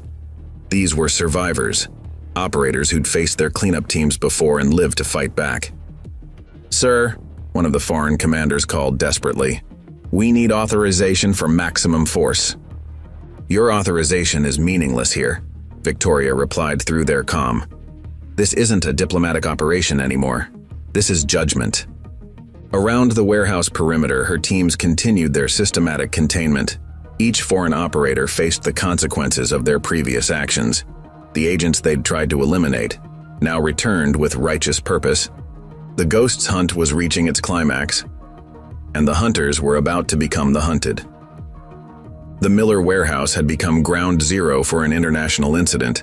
Victoria's teams maintained their containment of the foreign operators, while technical units secured the intercepted convoy materials. "Two more diplomatic vehicles approaching from the east," James reported. "Different configuration. Looks like command and control units." Victoria nodded. "Their senior officers arriving to take control. Right on schedule." She turned to Crawford. Want to tell me who's really in charge of your operation? Who has the authority to deploy foreign intelligence teams on American soil? Crawford's earlier arrogance had vanished, replaced by growing fear. You don't understand. These people, they control everything. Intelligence services, military contracts, international security protocols. The Shadow Council, James said quietly, showing Victoria his tablet. Marshal, I'm finding references in the convoy files. Some kind of international oversight group operating above normal intelligence channels. Victoria studied the data. Not oversight, infiltration, using corrupt officials like Crawford to steal classified technology, compromise security networks, eliminate anyone who gets too close. They're not going to stop, Crawford warned. The council doesn't leave loose ends. They'll burn everything, kill everyone. Like they tried in Tehran? Victoria's voice carried deadly calm. Like El Paso? That's the problem with operating in shadows, Director. Sometimes you find real ghosts. The foreign tactical channel erupted with new activity as the command vehicles arrived. James monitored their communications. Multiple authorization codes being transmitted. They're trying to activate some kind of kill switch in the convoy materials. Won't work, Victoria said confidently. We've already isolated the quantum computing cores. No remote access, no self-destruct protocols. She smiled at Crawford's surprise. We learned from Tehran. No more convenient accidents to cover your tracks. Through the command post windows, they could see the foreign teams regrouping around their newly arrived leadership. Professional operators adjusting tactics, preparing for a more coordinated assault. Sir, James called urgently, the command vehicles are broadcasting on restricted frequencies. Same pattern as the El Paso operation. Victoria's expression hardened. Show me. The tactical screen displayed communication patterns that confirmed her suspicions. These aren't just foreign intelligence services, she explained. This is who really shut down my investigation. The ones Crawford really works for. The council, James understood. They're here personally. Of course they are.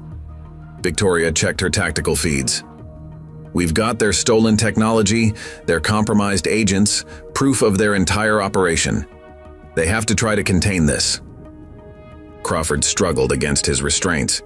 You don't understand what you're dealing with. The council controls everything. Intelligence services, military operations, international security. No, Victoria cut him off. They control people like you. Corrupt officials willing to sell out their own country. But they've never faced people like us. The ones who survived their cleanup operations. The ones who learned to hunt back. The foreign tactical channel crackled with a new voice. Cultured, authoritative, used to absolute obedience. Ghost, you've caused quite a problem. Perhaps we should discuss terms. Counselor Devon, Victoria replied calmly. Still hiding behind diplomatic immunity? Or did you bring your wet work teams this time, like Tehran? A pause on the channel. Then, you seem well informed. I had 10 years to study your operation, to track your patterns, document your crimes, build a case that goes all the way to the top. Victoria's voice carried absolute certainty. Would you like to know what else I found? What other evidence I've accumulated about the Shadow Council? Another pause. You're bluffing. No one can penetrate our security. Check your secure channels, Victoria suggested. Notice anything missing? 10 years of classified communications, operational plans, financial transfers. Amazing what you can access when you know where to look. James monitored the foreign team's reaction. They're receiving new data, Marshal. Something's got them spooked. That would be the files I just transmitted to every major intelligence agency in the world, Victoria explained. Proof of the Council's existence, their operations, their crimes. No more shadows to hide in. Through the command post windows, they could see the foreign operators' professional facade cracking. Even elite teams weren't prepared for this level of exposure. You've just started a war, Devon's voice carried real fear now. No, Victoria corrected. I've just finished one. The war you've been waging against your own agents, your own security services. She smiled coldly. Welcome to the Ghosts' hunting ground, Counselor. Time to face judgment. The real endgame was about to begin. The command vehicle's heavily tinted windows finally opened, revealing the true face of the Shadow Council. 3 figures emerged. Not the military operators or intelligence agents Victoria's teams had been containing, but elegant men in expensive suits. People used to wielding power from comfortable offices, not tactical situations. Counselors Devon, Chen, and Reznikov, Victoria identified them through the command post window. The ones who really control international intelligence operations. The ones who ordered El Paso buried. James checked his tactical feeds. Marshal, we're getting responses from intelligence agencies worldwide. Your evidence dump is causing chaos in every major capital. Of course it is, Victoria smiled coldly. 10 years of classified council operations suddenly exposed. Every corrupt official, every compromised agent, every illegal operation, all public now. Crawford watched the council members approach with growing dread. They'll kill everyone, burn everything. They can't afford witnesses. That's your mistake, Director, Victoria cut him off. Still thinking like they do, still believing in their shadows. She keyed her tactical comm. All units, prepare to receive council leadership. The 3 counselors walked with careful precision through the contained foreign operators, their expensive shoes incongruous on the warehouse's concrete floor. Devon, their apparent leader, maintained his diplomatic facade. Marshal Kingsley, he greeted smoothly. I must protest this unprecedented breach of diplomatic protocol. Save it, Victoria interrupted. Your diplomatic cover is blown. Right now, every intelligence agency in the world is reviewing proof of your existence. The Shadow Council isn't a whispered rumor anymore. Chen stepped forward, his cultured voice carrying subtle threat. You have no idea what you've done. The careful balance we maintain. You mean the balance of power you've stolen? Victoria's voice could have frozen flame. Using people like Crawford to compromise security services? Eliminating agents who get too close? We maintain order, Reznikov insisted. Control the flow of intelligence. Prevent destructive conflicts. By selling classified technology to the highest bidder, James displayed intercepts on the tactical screen. By trading military secrets between nations? Devon's diplomatic mask cracked slightly. Marshal, surely we can discuss this reasonably. Your evidence, while concerning, could be explained. Like you explained Tehran? Victoria moved with predatory grace, making the counselors step back. Like El Paso? No more explanations. No more shadows to hide in. Through the command post windows, they could see more federal units arriving. Not regular tactical teams, but specialized units responding to Victoria's evidence release. The kind of operators who handled major international incidents. It's over, Victoria told the counselors. Your network is exposed. Your corrupt officials are being arrested worldwide. Your carefully constructed shadow empire is falling apart in real time. You don't understand what you're unleashing. Devon's voice held real fear now. The chaos when these secrets emerge. I understand perfectly. Victoria's smile was terrifying in its calm. I understand you've spent decades manipulating intelligence services, compromising agents, eliminating anyone who threatened your power. Now those same agents are coming for you. James monitored global communications. Marshal, we're getting confirmation. Intelligence agencies worldwide are moving on council facilities. Arrests being made at highest levels. Impossible, Chen whispered. Our security protocols were compromised the moment you tried to eliminate me in El Paso, Victoria explained. You see, that's the problem with people who think they're untouchable. They never look for ghosts in their own shadows. The council members' composure finally shattered as they realized the true scope of their situation. Victoria hadn't just exposed their operation. She'd systematically dismantled their entire power structure. Your choice is simple, she told them quietly. Surrender now. Provide evidence against your entire network and maybe you survive what's coming. Or, she shrugged. Find out why they call me the Ghost. Devon made a desperate gesture to his contained operators. Maximum force. Eliminate everyone. But the foreign teams didn't move. They'd seen Victoria's evidence, understood what the council really was. Professional operators faced with proof they'd been working for criminals who manipulated intelligence services for profit. "They won't help you," Victoria said softly. "No one will. Welcome to Judgment, counselors. The ghosts you created are coming home to haunt you." The Shadow Council's reign was ending, and the ghosts' hunt was almost complete. The council members' composed facades had crumbled, replaced by the desperate calculation of cornered predators. Victoria watched them process their situation, noting every micro-expression, every tell that might telegraph their next move. "Marshal," James reported urgently, "multiple high-level communications being detected. The council is activating some kind of emergency protocol." "Of course they are." Victoria's voice remained calm. "Show me." The tactical screens displayed a surge of encrypted transmissions. Devon pulled out a satellite phone, his hands shaking slightly as he input commands. "Last chance, Ghost," he said, trying to reclaim his authoritative tone. "You have no idea what failsafes we've built into the global intelligence network. What chaos we can unleash." "You mean like Operation Blackout?" Victoria's question made all three counselors freeze. "Your emergency protocol to crash intelligence networks worldwide? Interesting plan. Shame about the back door we found in the coding." Chen's diplomatic mask cracked completely. "Impossible. Those systems are quantum encrypted." "By the same technology you were stealing?" Victoria nodded to James, who displayed more tactical data. "The technology we've been studying for the past 10 years? Amazing what you can learn when you know where to look." Through the command post windows, they could see the contained foreign operators watching the exchange intently.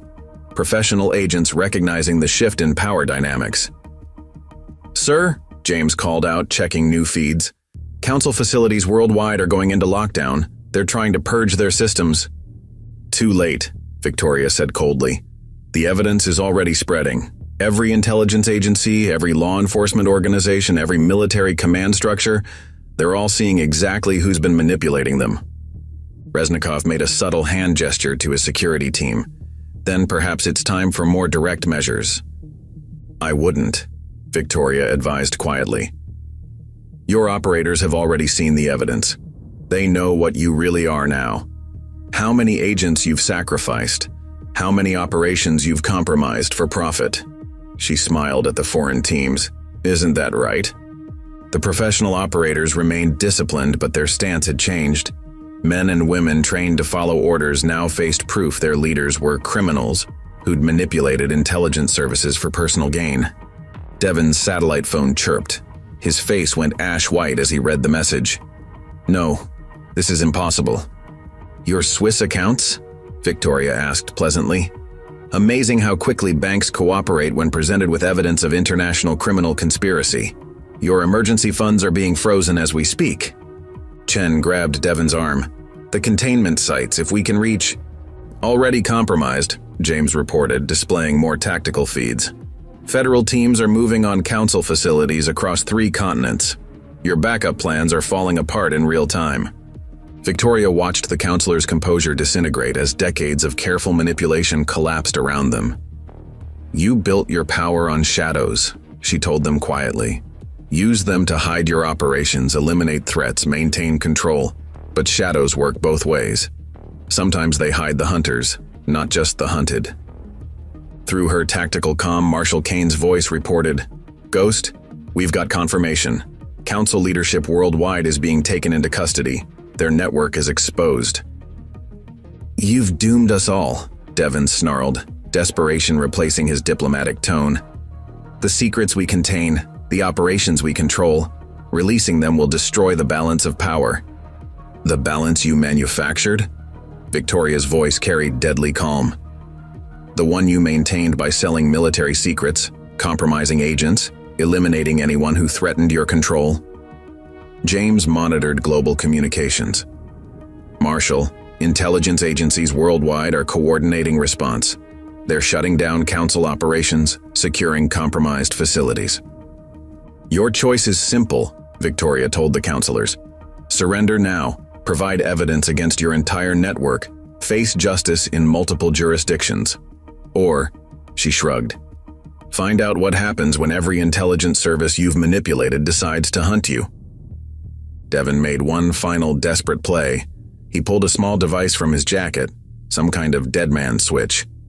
"Kill codes," he announced, "embedded in every major intelligence network. One signal, and..." The device clattered from his hand, disabled by a precise shot from James. Victoria hadn't even seen the young operator draw his weapon. "Nice shot," she acknowledged, "and excellent trigger discipline, hitting the transmitter housing without damaging the circuitry." "Force recon training, ma'am," James replied professionally. "Plus, I've spent the last hour studying Council equipment signatures. Their failsafe devices all have the same weak point." The counselors stared at their fallen device, their last desperate gambit neutralized with surgical precision. Around them, their contained foreign operators began formally surrendering to Victoria's teams. "You see," Victoria explained almost gently, "that's the difference between us. You spent decades building power through manipulation and fear. I spent 10 years building something stronger, a network of professionals who understand real loyalty, who remember what it means to serve justice, not profit." Through the command post windows, they could see more federal units arriving, specialized teams coordinating with international task forces, preparing to take the council leadership into custody. "It's over," Victoria told them quietly. "Your shadow empire is exposed. Your corrupt officials are being arrested worldwide. Your carefully constructed network is being dismantled piece by piece." Devin's face showed pure hatred now. "You have no idea what you've done. The chaos you've unleashed." "Actually, I do," Victoria smiled coldly. "I understand exactly what happens when decades of corruption are exposed. When compromised agents realize they've been manipulated. When professional operators discover they've been working for criminals." James monitored tactical feeds showing the global response. "Marshal, intelligence agencies are coordinating custody arrangements. Multiple jurisdictions want to prosecute council leadership." "Of course they do." Victoria watched the counselors wrestle with their collapsing reality. Amazing how quickly loyalty disappears when the shadows are stripped away, when people see exactly who they've been serving. The warehouse had become a focal point of international justice. Victoria's decade-long hunt was ending not with a spectacular firefight, but with the systematic dismantling of a corrupt power structure. "Marshal," James reported, checking new data. "We're getting preliminary numbers. Over 300 corrupt officials identified. Thousands of compromised operations exposed. Dozens of eliminated agents now confirmed as council targets." "Send everything to the International Task Force," Victoria ordered. "Let every intelligence service see exactly how they've been manipulated, how many of their people were sacrificed for council profits." The counselors stood in defeated silence as federal teams moved to take them into custody. Their carefully constructed world of shadows and manipulation had been systematically exposed and dismantled by the very type of operator they'd tried to eliminate, a ghost who'd learned to hunt back. The ghost's mission was almost complete, but Victoria knew from experience that the most dangerous predators were the ones with nothing left to lose. The council's reign was ending, but the final confrontation was still to come. The warehouse erupted in chaos as Devin made his final desperate move. Despite being in custody, the council leader had one last card to play. He triggered a hidden device in his watch, and suddenly emergency protocols activated across all communication channels. "Marshal," James called urgently. "Multiple systems going dark. Some kind of coordinated cyber attack." "Their dead hand protocol," Victoria explained calmly, watching security systems crash around them. "The council's ultimate failsafe, designed to create enough chaos to cover their escape." Through the command post windows, they could see the effects spreading. Security cameras failed. Communication networks crashed. Even the federal tactical team's encrypted channels went silent. "You should have taken the deal," Devin sneered, his composed facade returning. "Now everything burns, just like El Paso." But Victoria smiled, the expression sending chills through the room. "You really should have checked who designed your emergency protocols. After El Paso, we knew you'd try something like this." James worked his console with practiced efficiency. "Backup systems engaging, Marshal. Everything exactly where you said it would be. The council members watched in growing horror as their failsafe turned against them. Instead of crashing systems, their protocol was now exposing hidden networks, revealing secret communications, laying bare decades of carefully concealed operations. 10 years, Victoria explained quietly. 10 years studying your patterns, your protocols, your failsafes. Did you really think we wouldn't be ready for this? Chen lunged for James's console, but the young operator moved with military precision. The council member found himself face down, professionally restrained, before he could reach the equipment. Force recon training, sir, James explained professionally, plus some extra lessons from the Ghost. Through the tactical feeds that remained active, they could see the global impact of the council's desperate gambit. But instead of creating covering chaos, their dead hand protocol was exposing everything. Marshal, Kane's voice crackled through a secured channel. Council facilities worldwide are going dark, but our embedded systems are tracking everything. Their entire shadow network is lighting up. Victoria nodded to James. Show them. The tactical screens displayed a cascade of data. Hidden council operations being exposed, secret facilities revealed, decades of carefully concealed communications suddenly laid bare. You see, Victoria told the devastated council members, we didn't just study your protocols. We rebuilt them. Every failsafe, every emergency system, every last-ditch option, we turned them all into backdoors. Reznikov struggled against his restraints. Impossible, our systems are quantum encrypted. By the same technology you were stealing? Victoria's smile was predatory. The technology we've been studying for 10 years? Amazing what you can learn when you know where to look. Devon's composure finally shattered completely. Do you have any idea what you've done? The chaos this will cause? Intelligence services worldwide will be compromised. No, Victoria corrected coldly. Intelligence services worldwide will be cleaned.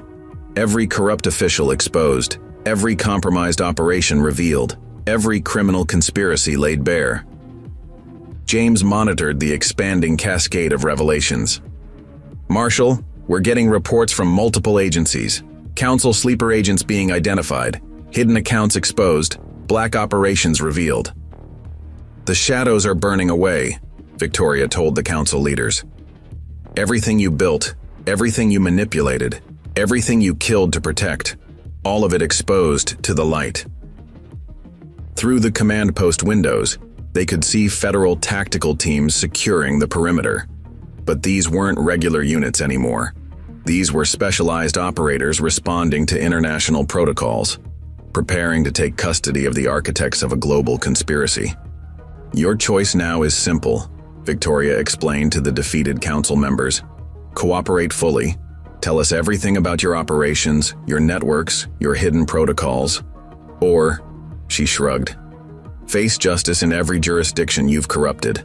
I hear some of those countries still have very medieval approaches to treason. Devon made one last attempt at authority. You don't have the right. We maintained order, controlled the flow of intelligence, prevented what? Victoria's voice could have frozen flame. Prevented justice? Prevented accountability? Prevented the truth about your crimes from coming to light? James reported more incoming data. Marshal, intelligence agencies worldwide are coordinating response. They're moving to secure exposed council facilities, arrest identified operatives. You've destroyed decades of careful balance, Chen protested weakly. The chaos when these secrets emerge? The balance you maintained through murder? Victoria cut him off. Through betrayal? Through sacrificing loyal agents for profit? She moved closer, letting them see the ghost that had haunted criminal nightmares. That balance deserved to be destroyed. The council members watched their carefully constructed world collapse in real time. Every safeguard they'd created, every protocol they'd established, every failsafe they'd planned, all of it turned against them by the very type of operator they'd tried to eliminate. Sir, James called out, checking tactical feeds. International task force units are on final approach. Multiple agencies coordinating custody protocols. Victoria nodded, watching the council leaders wrestle with their new reality. Time to face real justice, gentlemen. Not the shadow games you're used to playing, but actual accountability for your crimes. Through the tactical channels that remained active, they could hear the coordinated response of intelligence services worldwide. Agencies that had been manipulated and corrupted for decades were now working together to dismantle the Council's shadow empire. One last chance, Victoria told them quietly. Start talking now, tell us everything about your operations, and maybe you survive what's coming. Otherwise, she smiled coldly. Well, I hear some of your former assets are very interested in having private conversations about past operations. The council members' faces showed real fear now. They knew exactly what happened to exposed manipulators in the intelligence world. How quickly loyalty turned to vengeance when decades of corruption were revealed. The ghosts' hunt is almost over, Victoria announced, watching international units approach the warehouse. The only question is whether you face justice through official channels or... She let the threat hang in the air. The Shadow Empire was falling, and its architects were about to discover why some predators should never be provoked. The International Task Force arrived with precision that impressed even Victoria. Representatives from a dozen intelligence agencies, each with personal reasons to want the Council brought to justice. Each with scores to settle for murdered agents and compromised operations. Quite a reunion, Victoria observed as familiar faces emerged from tactical vehicles. Survivors from Tehran, El Paso, every operation where the Council tried to eliminate witnesses. James monitored the approaching teams. Marshal, I'm counting operators from CIA, MI6, Mossad, DGSE, multiple agencies coordinating custody protocols. Of course, Victoria smiled coldly at the Council members. You didn't just corrupt American intelligence, you manipulated every major service. Now they all want their pound of flesh. Devon watched the approaching operators with growing dread. You don't understand what you're unleashing. The secrets we protected, the balance we maintained. You mean the secrets you sold? Victoria cut him off. The balance you maintained through murder? Amazing how quickly your diplomatic tone vanishes when real justice approaches. Through the command post windows, they could see the international teams deploying with professional efficiency. These weren't regular operators. These were the elite of global intelligence services, the ones who handled the most sensitive operations. Marshal, James reported urgently, we're getting new data from exposed council systems, hidden facilities, black sites, unofficial detention centers. Send everything to the task force, Victoria ordered. Let every agency see exactly how deep the corruption went, how many of their people were sacrificed for council profits. Chen made one last desperate attempt at negotiation. We can still contain this. Make arrangements. Your evidence disappears. Your people get protection. Like the protection you offered in El Paso? Victoria's voice could have frozen flame. The same protection that got agents killed, that buried evidence of your crimes. The international teams entered with coordinated precision. Victoria recognized many of the operators, survivors like her, ones who'd faced council cleanup teams and lived to fight back. Sarah, she greeted the MI6 team leader. Still have that scar from Tehran? Among others, Sarah replied, her British accent carrying cold authority. Been waiting a long time for this, Ghost. The council members watched their worst nightmare unfold as operators from multiple agencies approached. Men and women they'd tried to eliminate, now returned with official sanction and righteous purpose. Your choice is simple, Victoria told them. Cooperate fully with every agency here. Reveal everything about your operations, and maybe, you face justice in civilized jurisdictions. Resist. She nodded to the assembled operators. Well, I hear some countries still have very medieval approaches to dealing with traitors. James monitored the expanding global response. Marshal, we're getting reports worldwide, council facilities being secured, sleeper agents arrested, hidden accounts frozen. The shadows are burning away, Victoria explained to the defeated council members. Everything you built, everything you killed to protect, everything you manipulated, all of it exposed to the light. Through secure channels, intelligence services coordinated the dismantling of the Council's shadow empire. Decades of careful manipulation and hidden control crumbling in real time. "You've destroyed everything," Reznikov protested weakly. "The careful balance of power." "The balance you maintained through corruption?" Sarah's voice carried years of controlled anger. "Through betrayal? Through sacrificing loyal agents for profit?" Victoria watched the international teams prepare to take custody. Each agency had its own charges to file, its own justice to pursue. The council leaders would face accountability in multiple jurisdictions. "Sir," James called out, checking tactical feeds, "more council facilities going dark worldwide. But our embedded systems are tracking everything. Their entire shadow network is exposed." "Show them," Victoria ordered. The tactical screens displayed the cascade of revelations, hidden operations exposed, secret facilities revealed. Decades of carefully concealed communications laid bare for every intelligence service to examine. "You see," Victoria told the council members, "we didn't just study your networks, we rebuilt them. Every failsafe, every protocol, every emergency system. We turned them all into backdoors." Devon's face showed pure hatred now. "You have no idea what you've done. The chaos when these secrets emerge?" "Actually, I do." Victoria smiled coldly. "I understand exactly what happens when decades of corruption are exposed, when compromised agents realize they've been manipulated, when professional operators discover they've been working for criminals." The international teams moved with practiced efficiency, securing the council members for transport. Each operator carried personal motivation, colleagues lost to council cleanup operations, careers destroyed by their manipulation, lives shattered by their corruption. "The Ghosts' hunt is ending," Victoria announced, watching justice approach. "But your trials are just beginning. Every agency here has charges to file. Every service has scores to settle." Through the command post windows, they could see more tactical teams arriving. The warehouse had become a focal point of international accountability, where decades of shadow manipulation finally faced the light. "Marshal," James reported, monitoring global communications, "intelligence services worldwide are coordinating response.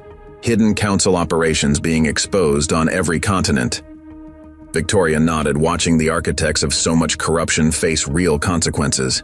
"Prepare them for transport. Each agency gets their chance at justice. Each service gets answers about their lost operators." The council members' carefully constructed world was collapsing completely. Their shadow empire exposed, their manipulation revealed, their power stripped away by the very type of operator they'd tried to eliminate. The Ghost's mission was reaching its end, but the impact would echo through intelligence services worldwide, as decades of corruption finally faced the light of justice. Sunrise painted Montana's mountains gold as Victoria stood on the Miller warehouse loading dock, watching the international teams prepare for transport. The council members were being separated. Each senior leader headed to a different jurisdiction to face justice for specific crimes. "Final count," James reported, checking his tablet. 312 council facilities exposed worldwide, over 2,000 compromised agents identified, countless operations revealed. "And that's just the beginning," Marshal Kane added, joining them. "Intelligence services worldwide are still digging through the evidence, finding connections we never imagined." Victoria nodded, watching Devon being loaded into an armored transport. They built their power on shadows, used them to hide their manipulation, their crimes, their control over global intelligence. But shadows work both ways, James understood. Sometimes they hide the hunters, not just the hunted. Sarah approached from her MI6 tactical team. "Ghost. Tehran facility is secure. Found evidence of everything. The cleanup operations, the eliminated agents, the classified sales." "Send copies to every agency," Victoria ordered. "Let them all see how deep the corruption went, how many of their people were sacrificed for council profits." Through the morning mist, more tactical vehicles arrived, each international team preparing to transport their prisoners, their evidence, their piece of the dismantled shadow empire. "Sir," James called out, monitoring global communications, "we're getting updates from multiple agencies. Council sleeper agents being arrested, hidden accounts frozen, Black operations exposed. The dominoes are falling, Kane observed. Every corrupt official, every compromised agent, every hidden operation, all of it coming to light. Victoria watched Chen being transferred to Mossad custody. The former council member's diplomatic facade had crumbled completely, replaced by the fear of someone facing real consequences. "You know what happens next," Victoria told him quietly. "Every agency you manipulated, every service you corrupted, they all want answers about their lost agents, their compromised operations, their betrayed trust." "You've destroyed everything," Chen protested weakly. "Decades of careful balance. The balance you maintained through murder." Sarah's voice carried controlled fury. "Through betrayal? Through sacrificing loyal agents for profit?" Around them, the international teams continued their precise work, each operator carrying personal motivation.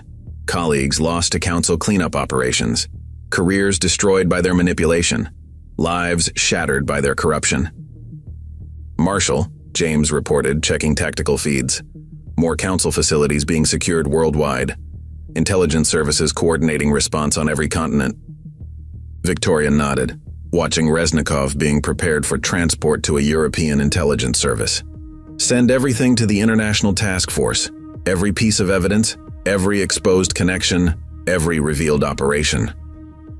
"The ripples are still spreading," Kane noted. "This goes deeper than anyone imagined. Military contracts, political influence, international security protocols." "They didn't just corrupt intelligence services," Victoria explained. "They corrupted the entire system, used their shadows to manipulate global security for profit. Through secure channels, they could hear the coordinated response continuing worldwide. Decades of careful manipulation crumbling as evidence exposed the true scope of council operations." "Sir," James called out, monitoring communications, "we're getting requests from multiple agencies. They all want to debrief you, understand how you exposed the council's network." "Tell them the truth," Victoria smiled coldly.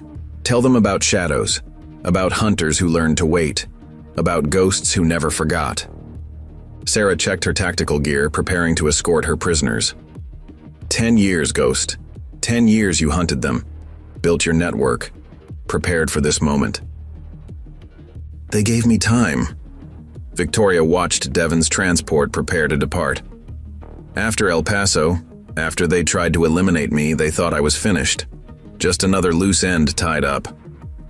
Instead," James understood, "you became something else. Something that hunted them from inside their own shadows." The morning sun climbed higher as the international teams finished their preparations. Each agency had its own prisoners to transport, its own evidence to process, its own justice to pursue. "The council's reign is over," Kane announced, watching the vehicles depart. "Their shadow empire exposed, their manipulation revealed, their power broken." Victoria nodded, but her expression remained watchful. "The immediate threat is contained, but the ripples will continue. More corruption will be exposed, more conspiracies revealed, more shadows burned away." "And the ghost?" Sarah asked quietly. "What happens to the hunter when the prey is caught?" "There are always more shadows," Victoria replied. "Always more corruption to expose, always more justice to pursue." James monitored the departing transports on tactical feeds. Each prisoner headed to a different jurisdiction. Each agency gets their chance at justice. As it should be, Victoria watched the vehicles disappear into the morning light. Let them face accountability in every nation they corrupted. Let them answer for every agent they sacrificed, every operation they compromised, every life they destroyed. The warehouse that had seen the council's final fall now stood quiet in the Montana morning, but its impact would echo through intelligence services worldwide, as decades of corruption finally faced the light of justice. "Sir," James reported one final update. "All council prisoners secure. All evidence transmitted. All agencies coordinating response." Victoria nodded, watching the last transport vanish into the distance. "The ghost's hunt is finished, but the work continues. There are always more shadows to burn away, always more justice to pursue." The morning sun painted the mountains gold as the international teams departed, each carrying a piece of the dismantled Shadow Empire, each pursuing their own justice for years of corruption and betrayal. The Ghost's mission was complete, but its impact would continue, echoing through intelligence services worldwide as decades of manipulation finally faced the consequences of their actions. "Time to go home," Victoria told her team. "Back to the ranch, back to the quiet life." But they all knew the truth. For people like them, survivors, hunters, ghosts, the work was never really finished. There would always be more shadows to burn away, always more justice to pursue. The ghost might return to its ranch, but it would always be watching, always ready to hunt again if darkness threatened to rise. A month after the council's fall, Victoria Kingsley stood on her ranch porch watching the Montana sunset. The Double R Ranch had returned to its quiet routine, though changes were visible to those who knew where to look. "More reports from the International Task Force," Robert said, joining her with coffee. "They're still finding council connections, still exposing corrupt officials." "They will for years," Victoria replied, accepting the cup. The council's shadow empire reached everywhere, built influence in every agency, every service, every level of power. Her phone buzzed, James sending another update. The young operator had accepted a position coordinating between agencies, helping process the mountain of exposed evidence. "4 more council facilities secured," she read. "Another dozen sleeper agents identified. 2 more hidden accounts frozen." She smiled slightly. "The dominoes keep falling." Robert studied his wife's face in the fading light. "Do you miss it? The hunt?" "No," Victoria said after a moment. "The ghost did what it needed to do, exposed the corruption, burned away the shadows. Now it's time for others to carry that work forward." Through the evening air came the sound of approaching vehicles. Not the threatening rumble of motorcycles this time, but the quiet efficiency of federal transports. Marshal Kane emerged from the lead vehicle, followed by Sarah and other familiar faces from the international teams, each carrying folders, tablets, documents requiring the ghost's expertise. "Sorry to interrupt your retirement," Kane said as they reached the porch. "Again, but we need your insight on some new evidence." Victoria nodded toward the ranch house. They moved inside, spreading materials across the kitchen table that had once hosted family dinners. Now it served as an impromptu command center for coordinating international justice. "Council operations exposed in 12 more countries," Sarah reported, displaying data. "Each revelation leading to more corrupt officials, more compromised agents, more hidden facilities." "Like pulling threads," Victoria observed, studying the evidence. "Each connection revealing more of the tapestry they wove, more of the shadows they built." James's voice came through the conference call setup. "Marshal, we're seeing patterns matching El Paso, Tehran, other operations where they eliminated witnesses." "Of course," Victoria nodded. "They use the same protocols everywhere, the same methods for hiding evidence, silencing witnesses, burying truth." Through the windows they could see more vehicles arriving, representatives from various agencies, each bringing their own pieces of the expanding investigation. "The council leaders are talking," Kane informed her. "Each trying to make deals, offer evidence, save themselves from justice." "Let them talk." Victoria's smile was cold. "Let them expose every operation, every conspiracy, every crime they committed. Let them tear down everything they built trying to save themselves." Sarah checked her tactical tablet. Multiple jurisdictions preparing cases, international courts coordinating prosecution. Everyone wants their piece of justice. As they should. Victoria studied the evidence spread before her. The council didn't just corrupt American intelligence. They manipulated every service, compromised every agency, betrayed every oath of loyalty. James reported through the conference line, "Sir, we're getting more confirmations. Council operations tied to weapons trafficking, technology theft, international security breaches." "The shadows keep burning away," Victoria noted. "Every revelation exposing more corruption, more manipulation, more betrayal of trust." Robert brought coffee for everyone as they worked through the evidence. He'd adapted well to his wife's true nature, understanding that some duties never really ended. Devil's Mayhem leadership is also cooperating, Kane added, revealing their connections to council operations, their role in weapons trafficking, their part in the larger conspiracy. Victoria nodded, remembering the bikers who'd unknowingly helped expose an international shadow empire. Everyone talks eventually. When the shadows burn away, truth finds its way into light. Through the evening, they coordinated responses to new evidence, each revelation leading to more investigations, more arrests, more justice being served. The ripples will continue for years, Sarah observed as they prepared to leave. Maybe decades. The council's influence reached everywhere. Good, Victoria's voice was firm. Let every corrupt official wonder when they'll be exposed. Let every compromised agent face consequences. Let every shadow burn away in time. The international teams departed as night fell over the Montana ranch. But they'd be back, bringing more evidence, more connections, more threads to unravel.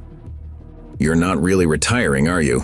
Robert asked as they watched the vehicles disappear. The ghost is retired, Victoria corrected.